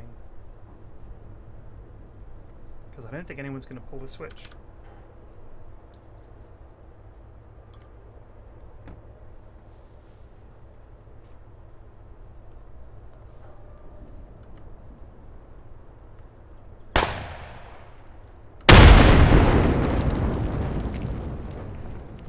Heavens.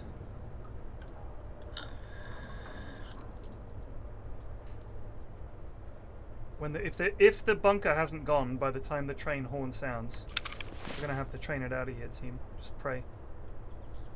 We'll pop some Vaseline if it comes to it, and we'll fucking run for it.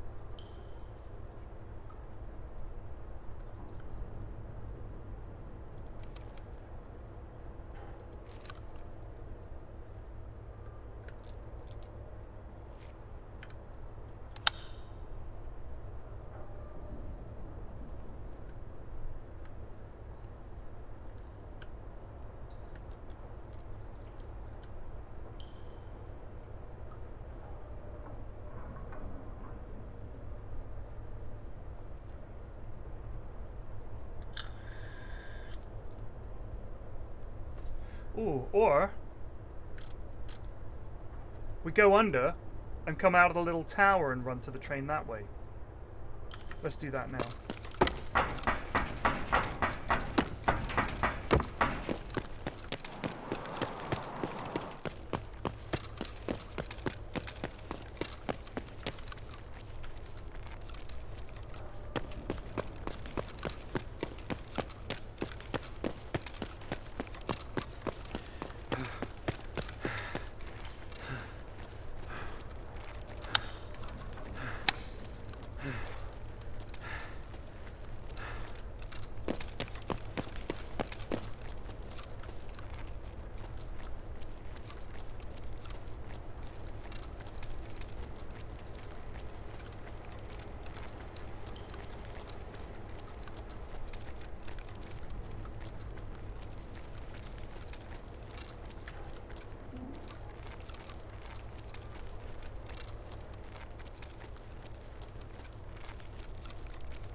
When we hear the honk,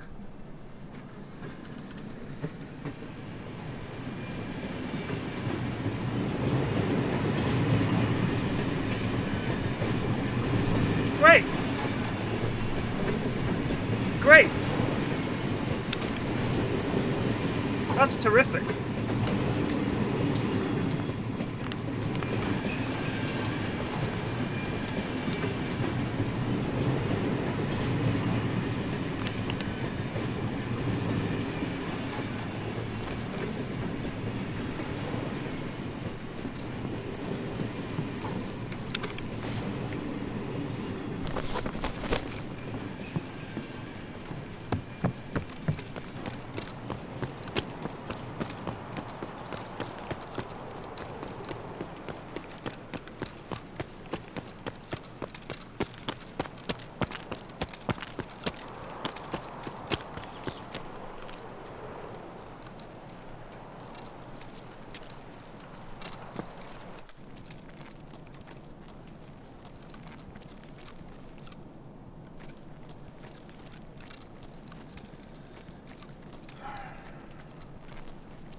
Load of crap. God, they really busted reserve, man.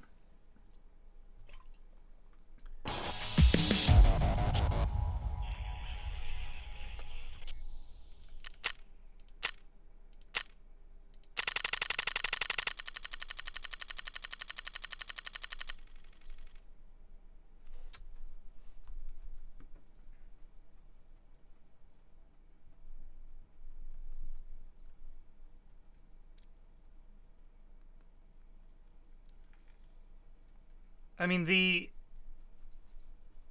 they've broken, as far as I can tell, every exit on reserve, and the audio in general.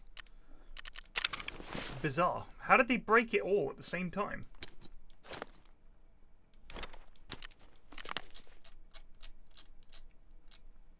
Genuinely, how did they do that? That almost seems impossible to do. They ran away.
Dorm 214.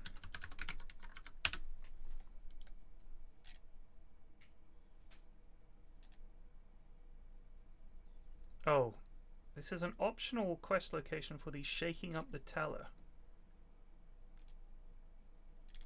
Obtain the valuable item in Dorm 203. Shaking Up the Teller.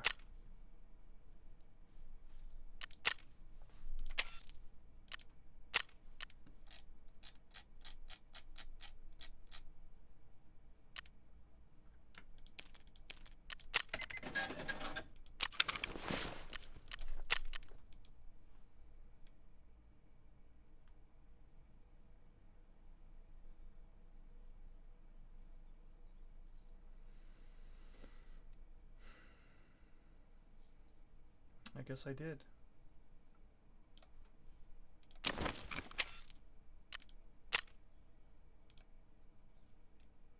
Yeah.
Man, those were the days, eh? Did 3 and 1 on Shoreline yesterday, which was pretty good.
This was a classic munting right here.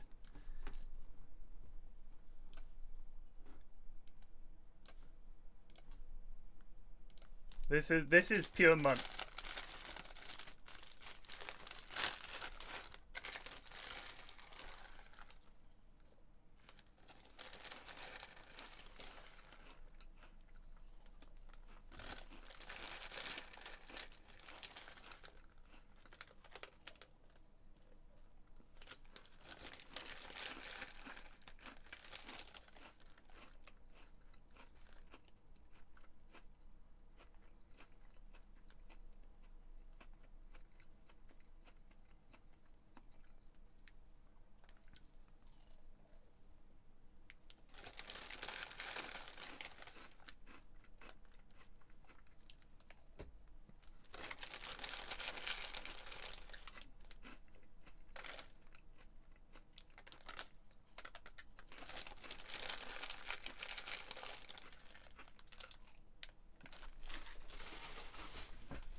I wonder what the Tarkov version is.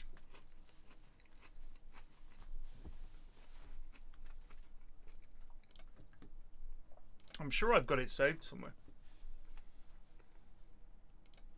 Is this it? This is it.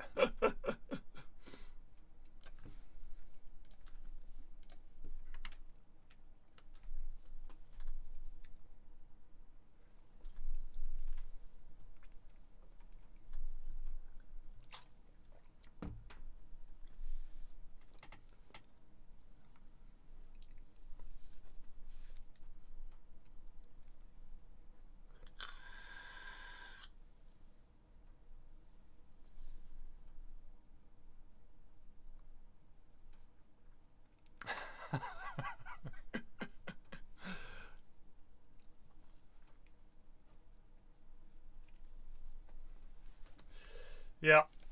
A fine summary. I was gonna run one, but it's too hard to get the AP63. That's what makes it the Chad killer.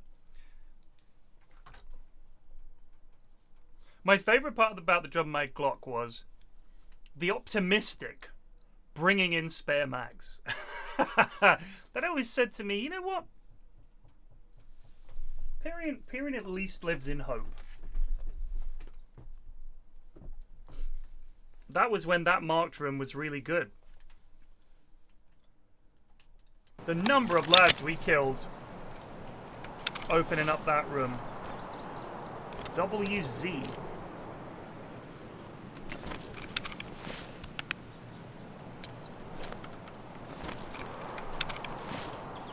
Oh, this is the TT Brunner. I think. Or maybe it's just a TT with a fancy grip.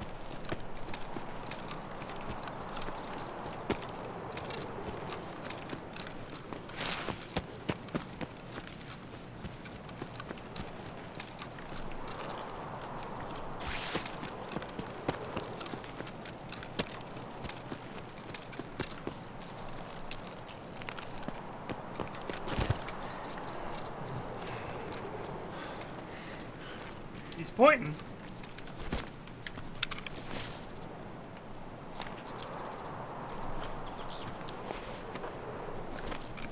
Good luck, brother. I got his head.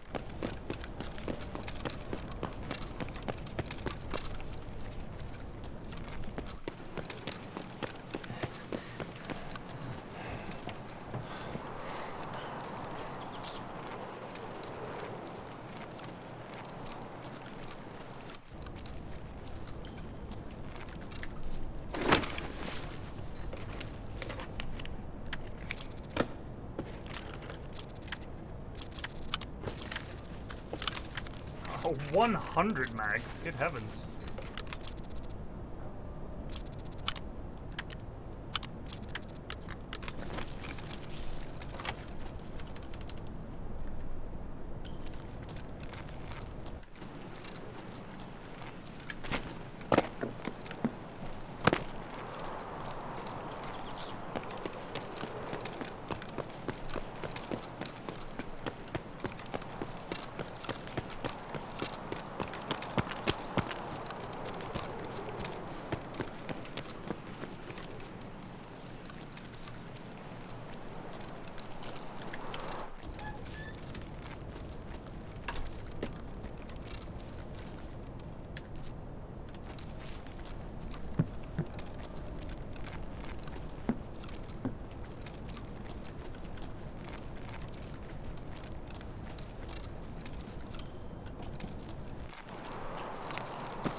You miss, Old Reserve.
Yo!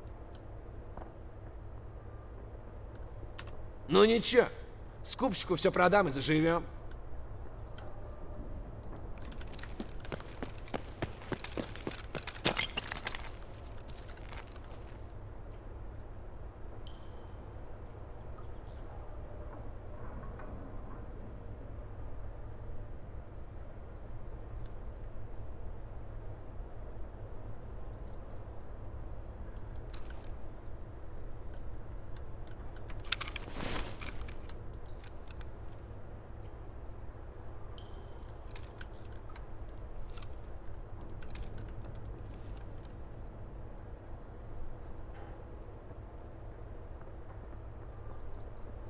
A big lad.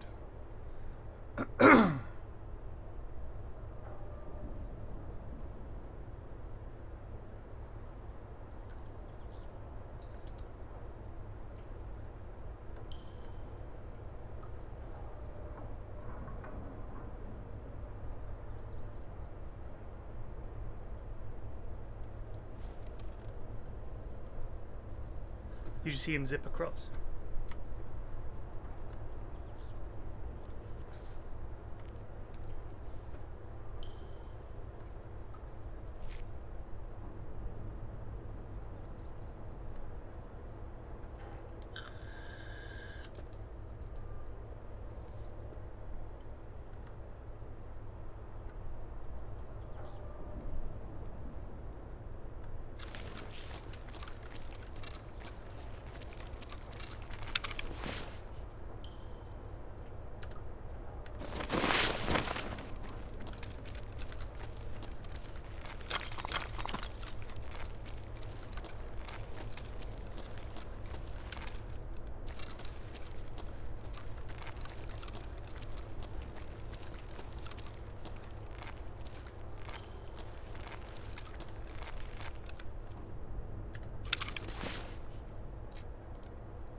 Опачки.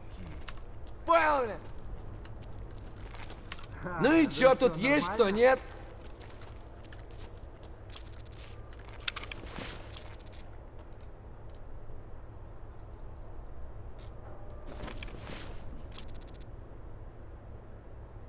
Oh, I left that rig behind.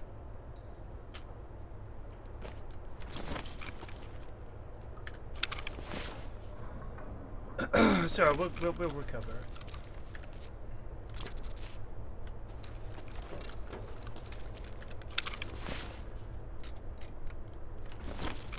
Anything good? Any guns and shit? No? Damn. One SR.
Тупые.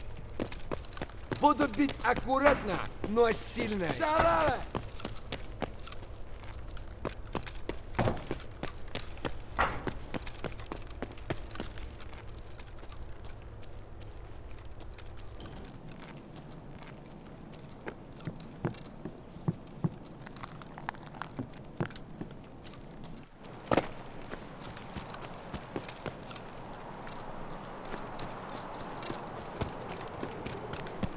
Bridget, get the game, play a wipe, see what you think, and then when you play it next time, having started at the beginning of the wipe and trying your nuts off and everything, the extra space, the extra trader rep, you will really notice it. So, really check. Like, you don't want to spend, I don't know how much it is for the EOD version. This is the press skip version, so I didn't pay for it. I don't know how much it is, but essentially if you go and spend, let's say it's 90 euros or whatever, and then you're like, oh, actually, I don't really enjoy this. Well, you kind of wasted a load of money, didn't you? So, no rush. Just wait. Have a look at it. Game's not going to change drastically. See if you like it.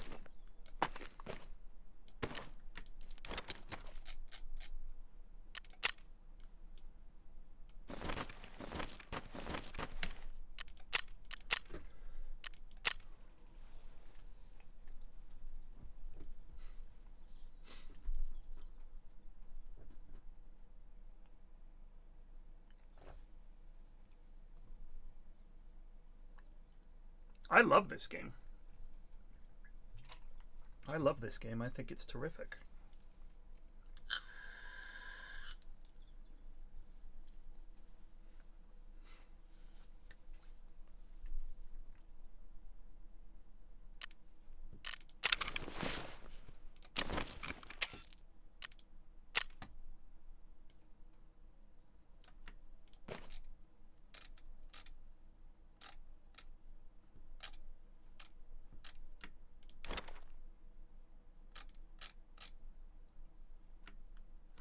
So the WZ wallet is just a wallet, isn't it?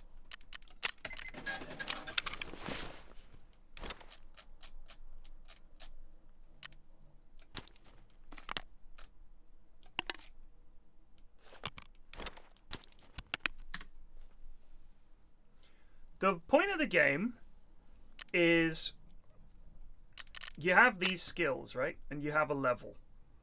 And as you get better at things like endurance and strength and health and stuff like that, you become better at fighting. So for example, I've only got level 4 assault rifles, but if you had really high level assault rifles, if you look at this, your reload speed is quicker, your weapon switching is quicker, your weapon recoil is slightly lower, your weapon ergonomics is slightly better.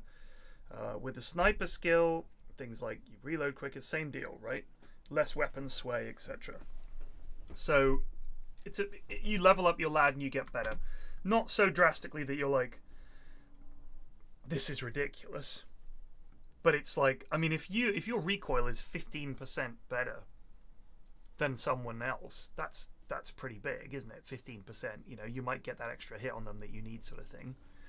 So you level up your skills and things like that, and you can master different weapons. Obviously, I am way off. I think I'm only level 1 on everything.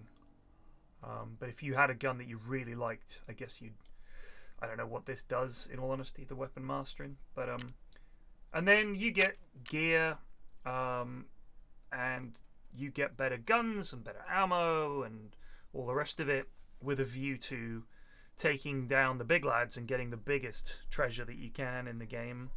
And you use a lot of it to upgrade your hideout, which is this area here. Getting this upgraded gives you lots of bonuses. No, skills don't survive the wipe.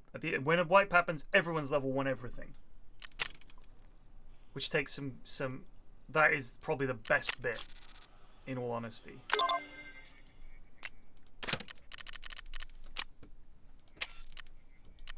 So I used my hideout there to make a T-plug, and I need to turn these in to him. Very, very loud.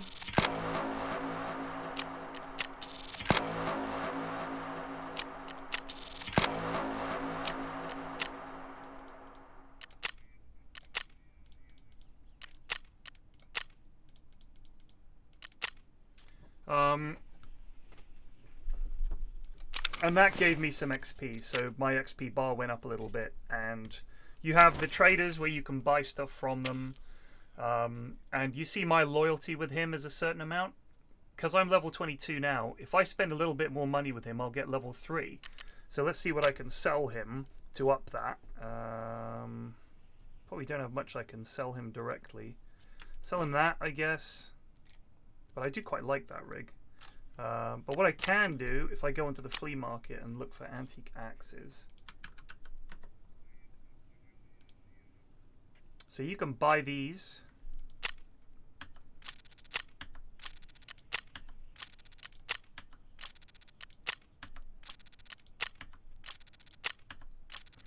And then I can sell them back to him. And it doesn't cost me a huge amount. It's a bit of a loss. But it's worth it to level up Jaeger. Could have sworn there was another one. So now we've got level 3 Jaeger. So as you saw, a bunch of stuff I can now buy from him. So if I go to traders and go to Jaeger, I've got level 3 loyalty with him. And now I can buy the Star Slug, I can buy Devastator Slug, I can buy some magazines and some bits and bobs that I might need. Let's keep looking. What else can I get from him? See, there's all scopes and fittings and things for sniper rifles. That is, I don't know what that is actually. So I can get a thermal scope from him, the flare scope. This thing is amazing. And not even that bad to get, in all honesty. You can make sugar and aquamarine in your hideout. So if you level up your hideout, you can then use it to craft things that you would otherwise have to buy or find in the game. So that's another benefit, and it's fun. The whole point of the game is it's an excuse to shoot people, and as you get more geared, they get more geared, and you end up having more hardcore sort of fights. So if you give him a shitload of flares, he gives you the flare pistol. Good lord. What's this? That is the oil logistics office key. Wow, I actually only need some H matches and I can get that. That is a pog, because this is a key you need for a quest. I wonder if he also now gives me some new tasks. He doesn't. I've got to do a lot of quests for him. Eliminate scavs between 9 and 4 without NVG. That's not much fun. Kill PMCs in the office area of factory. That isn't much fun. Find flash drives. That always seems to be hard. I have to reach sniper skill level 3, and I have to scout areas on streets. None of which are things I really want to do.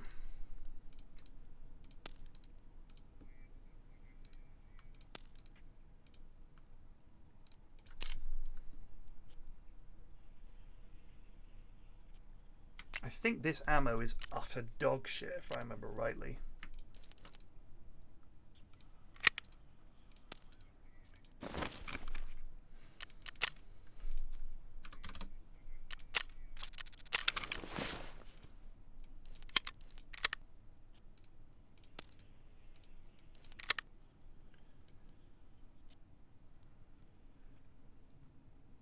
much is it? I mean, these things like this, I don't know how much this is going for.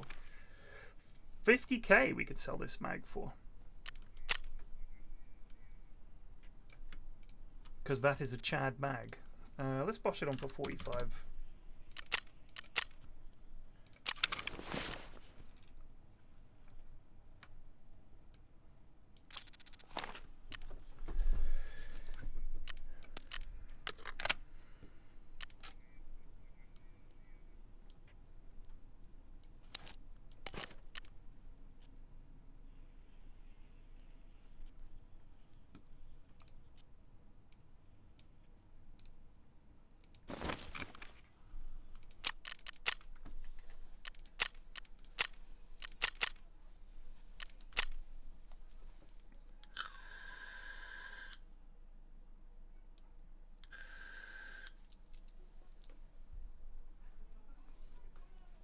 No.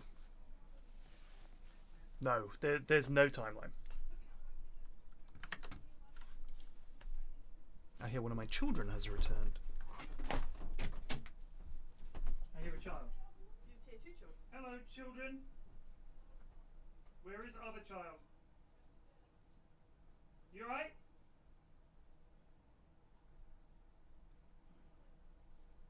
Yeah?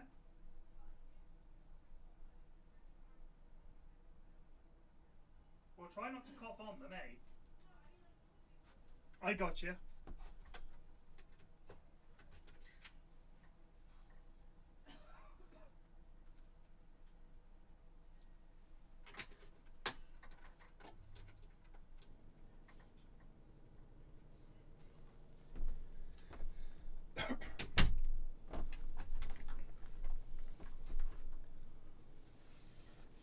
I mean, I think you would be waiting years for it to come on Steam, in all honesty. If ever.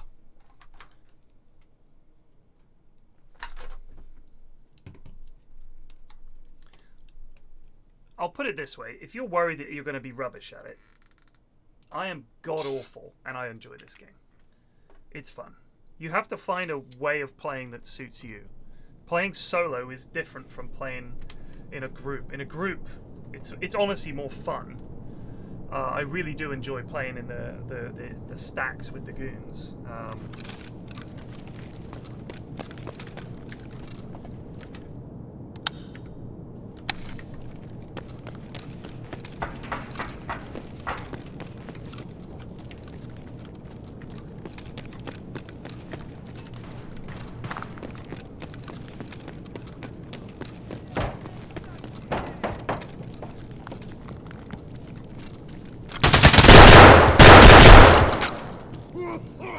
My bloody gun jammed.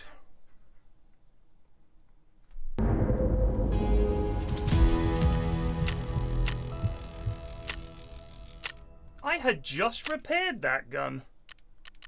It was at 90%.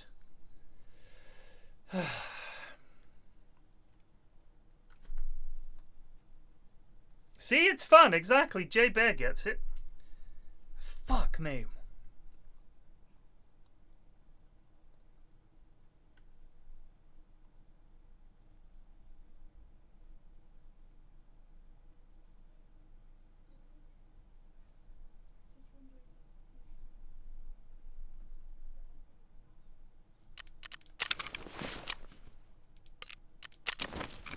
Oh, hello.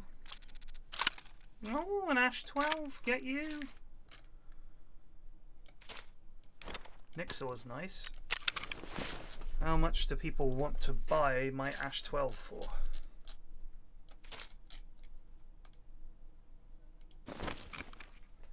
Sold. Although it is very good, isn't it?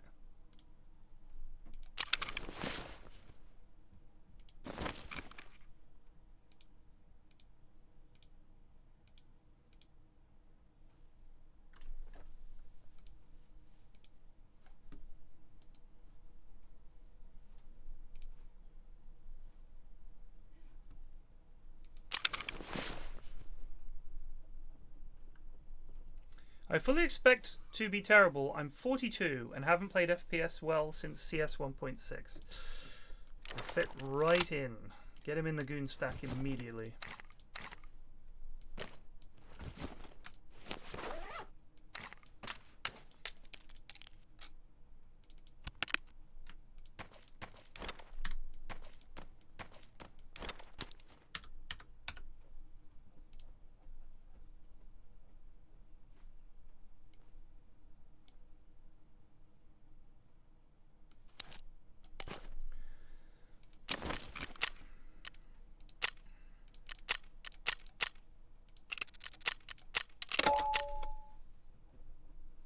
However, there are a couple of things you need to know. First of all, if you play every day and then just before, let's say you're like, oh, I'm going away for the weekend, or I'm going to go away for 5 days. You better hope that on the raids just before you left, you weren't running any good gear. Because the way this game works with gear is, all the stuff that I took into that raid is now lying on the floor. And that lad probably scooped it up and thought, cool, I got a kill in factory offices, and I got this lad's stupid gear, and oh look, his gun jammed. Isn't that funny? I'll take his grenades too. I'm out. However, I don't get that stuff back. I insured all my gear with Prapor, one of the traders. If he dies and drops he drops everything he's got, and nobody else picks it up, and none of the scav players pick it up, I get it back. But that is a super high traffic area, so player scavs on factory will definitely find my gear, even if that lad does die. So I ain't getting it back. I don't think I've ever got anything back if you die in the office area of factory.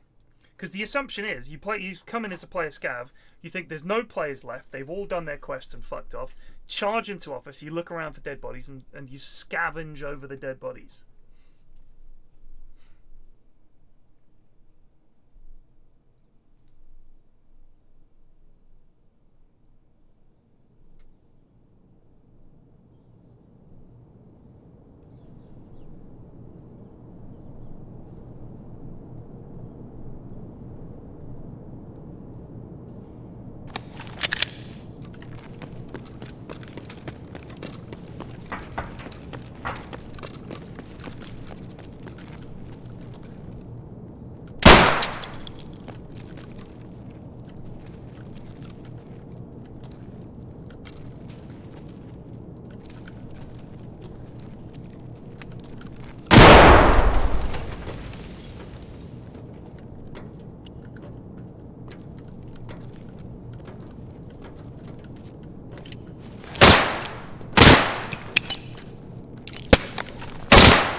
Was jumping in the air and shot me. What a great game.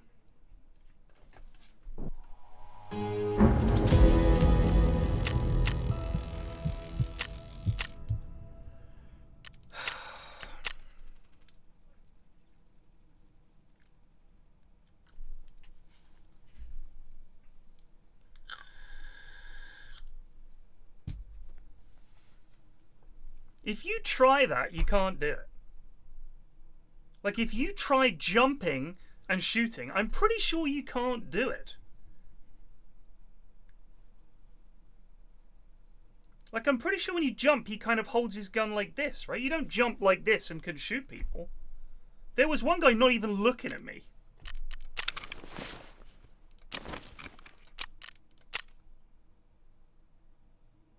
Oh, this is pretty good. We're going to go to interchange with this.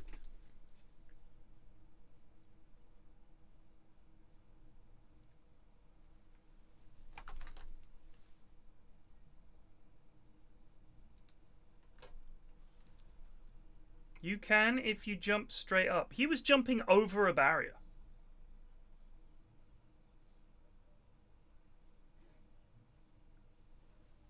I'm pretty sure it does mean that you can't aim for shit. What was he ADSing and jumping at the same time? Come on.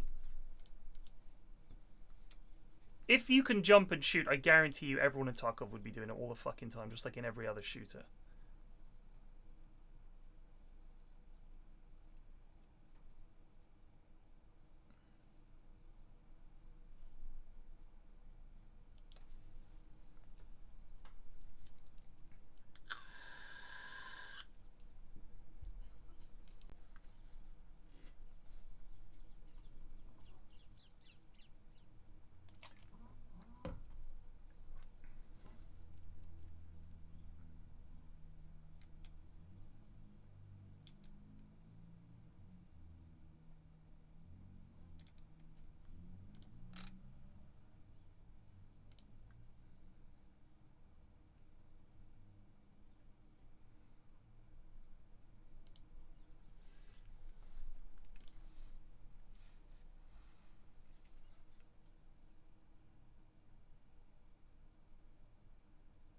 Yeah, I know. He is literally in the air. But I assume he wasn't. I assume he was actually on the ground. And it's just Tarkov doesn't really update as quickly as you'd like. This is interesting. For those of you confused on how exactly D&D got to this point, this is the extent of the post. And those of you pretending not to understand, allow me to explain. D&D has an influx of new fans, some people looking to actually get into the hobby, and some tourists joining because it's the next big thing. Tourists. These new hobbyists buy the core rules, etc., driving sales up. The tourists inevitably find some small issue to make a mountain out of, and Wizards of the Coast wanted to keep this engorged audience bends the need to keep sales up. Wizards of the Coast takes less creative risks in their new books. The books they put out are inevitably worse and sell worse. Wizards of the Coast wonders what happens. Another Twitter firestorm happens, and Games Workshop continues to try to appease the crowd and takes even fewer creative risks. Sales fall further. Big Daddy Hasbro notices that Wizards of the Coast went from a really good financial quarter in some areas to a really shitty financial quarter. Hasbro demands Watts fixes this, but no one truly understands where the issue came from. We are here now. Fans are unhappy and sales will likely continue to plummet regardless, leaving D&D in a death spiral. It's crazy to watch a company that used to give out its core rules for free. God, when?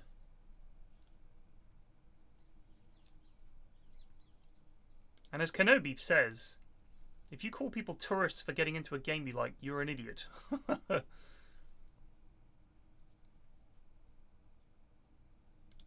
a stupid take.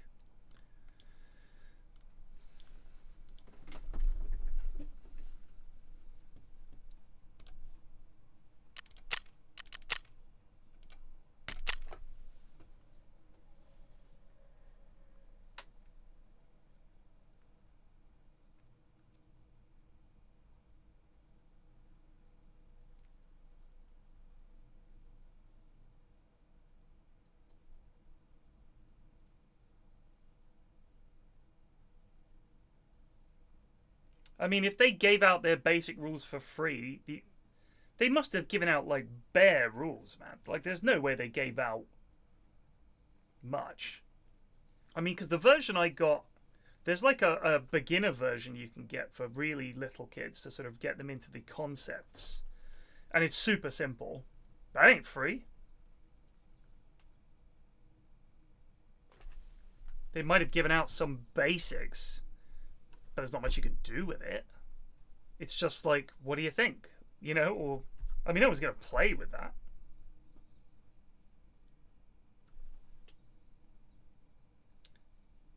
Random man in the street, you're talking about, so we're talking about giving the rules away for free to people who want them, not just other companies to make a D20 game, right? We're talking about the actual rule set for D&D being available to the public. So there's basic rules here. Let's have a look at this.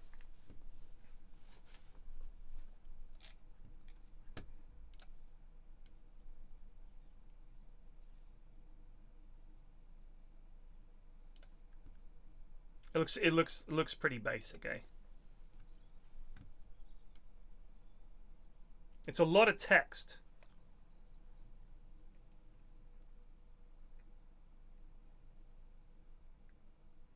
I mean, you could do something with this, I guess.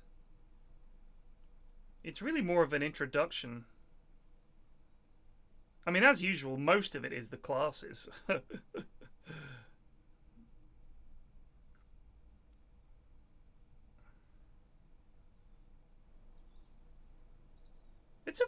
It's reasonably comprehensive. You could play with this. It's good enough for you to get by. But that's to, like, get people interested in the game, you know, from, like, a basic level.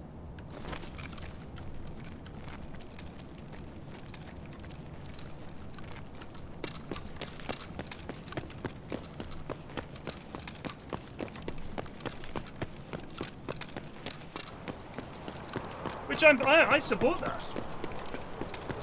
You know what the weird thing is? That guy is pointing out that they gave it away for free, like that's a good thing, and being like, see how they've changed. But the only reason that they would give it away for free in that way would be to encourage new players, or to get existing players to have a look at the rule set. But that was, looking at it just briefly, very clearly looks like it was written for brand new players. So, on the one hand, he's angry that they're encouraging people to get into the game.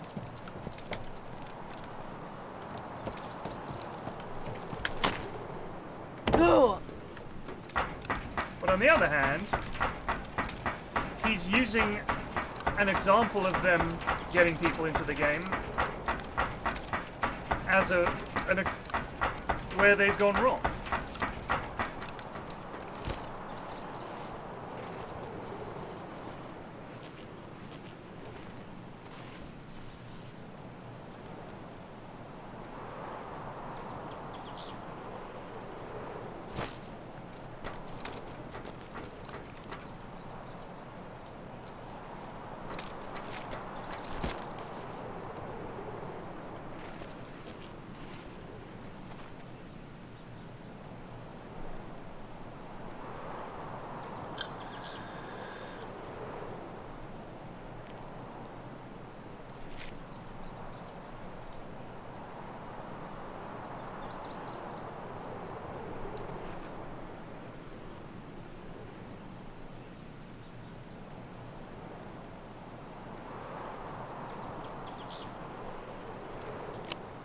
Нет никого.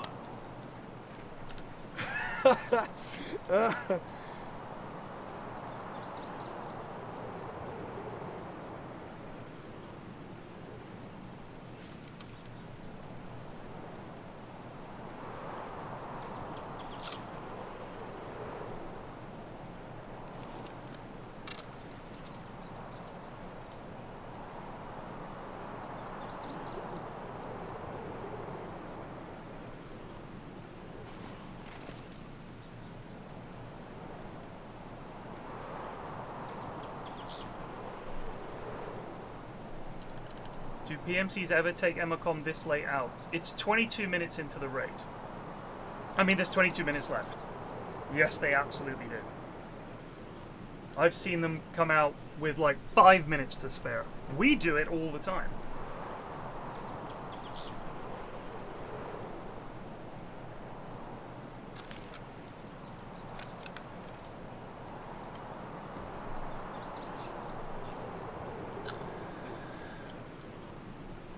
Yeah, well, the sun's coming up, Rorts. I'm pretty sure.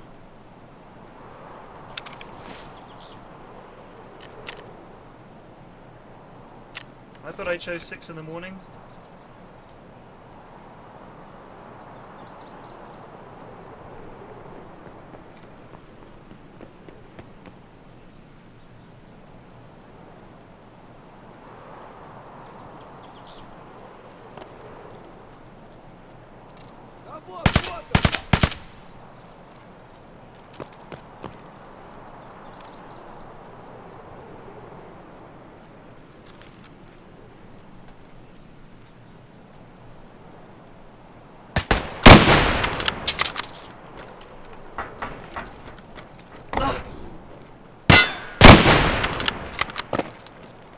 you doing, dude? I'm a scav.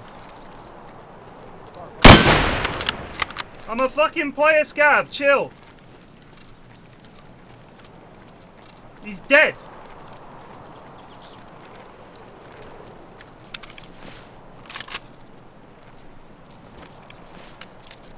Yeah, sorry, that was the guy I was chasing. Oh, that's alright. Yeah, he's got an MP9 if you want it, dude. Yeah, it's very...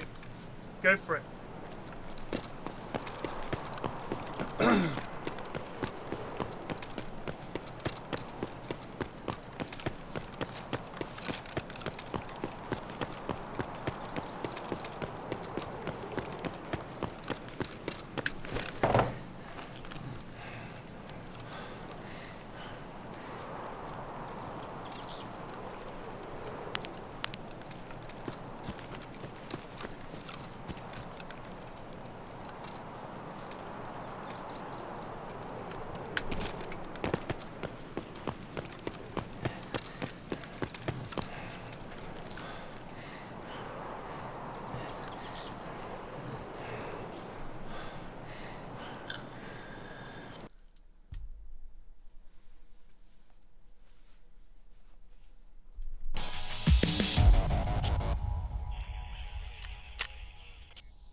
Ooh, some useful things.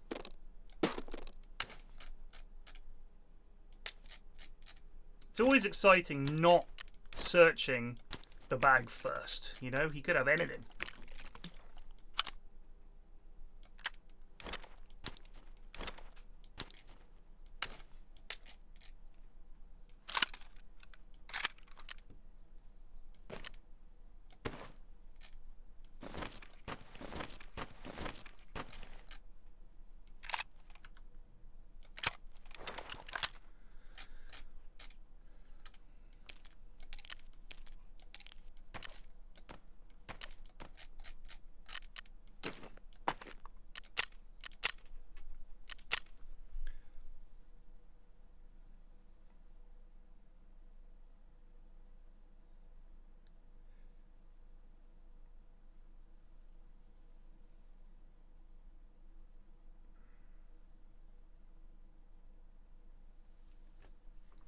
That was perfect. Him going slowly down the ramp, lining up. BAM!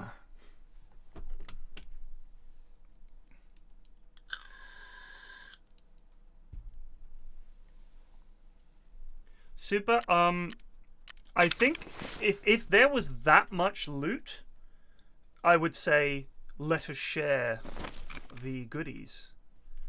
I think that would be fine by me to share the goodies.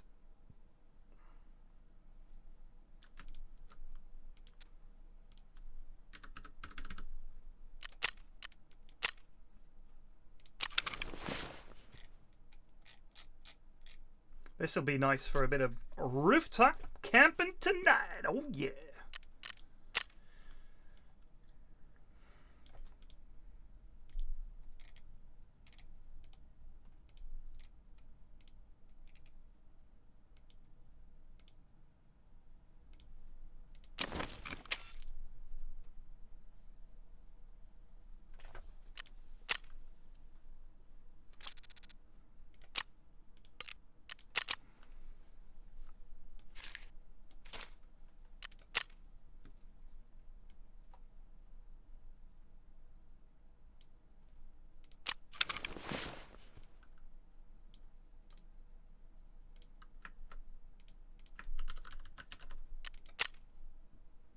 That's just to remind me.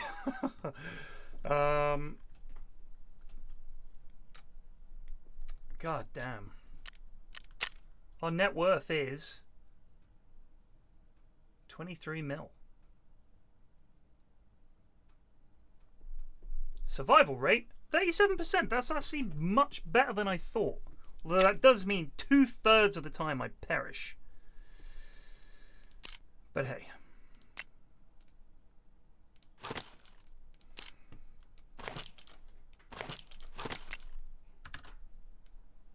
Alright, we'll call it a day there. In houses tonight. I'm starting early, so I will end early. Wait, did I turn off the generator? Watch me GIF and Tarkov chat. I will, Rods. Let's have a look at this. Tarkov. Where are you? Tarkov Lamau. GG, bro. You spawned right side on Lighthouse.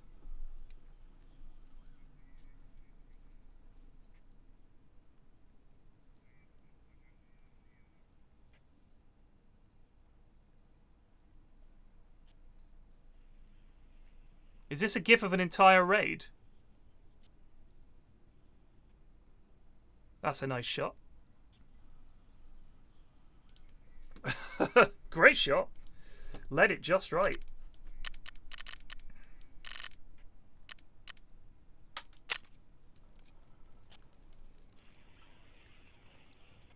Oh, I don't want to leave my generator on overnight.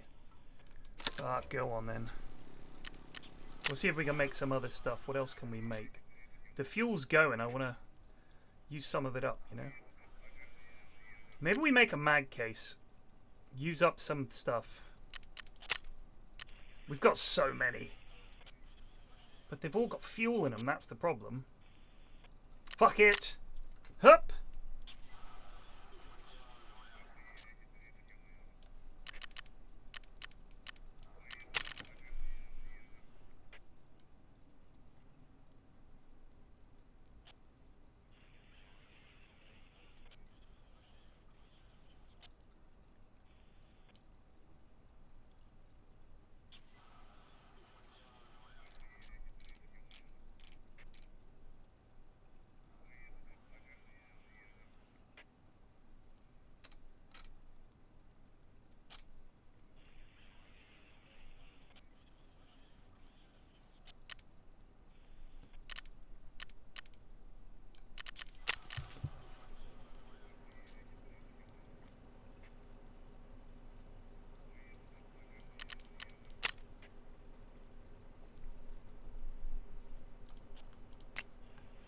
Gah.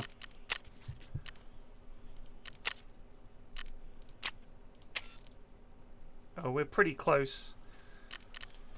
Then I guess I'll just run shoreline till I get a LEDX. Alright, anyway. I'll see you guys tonight for the in-houses. Peace out.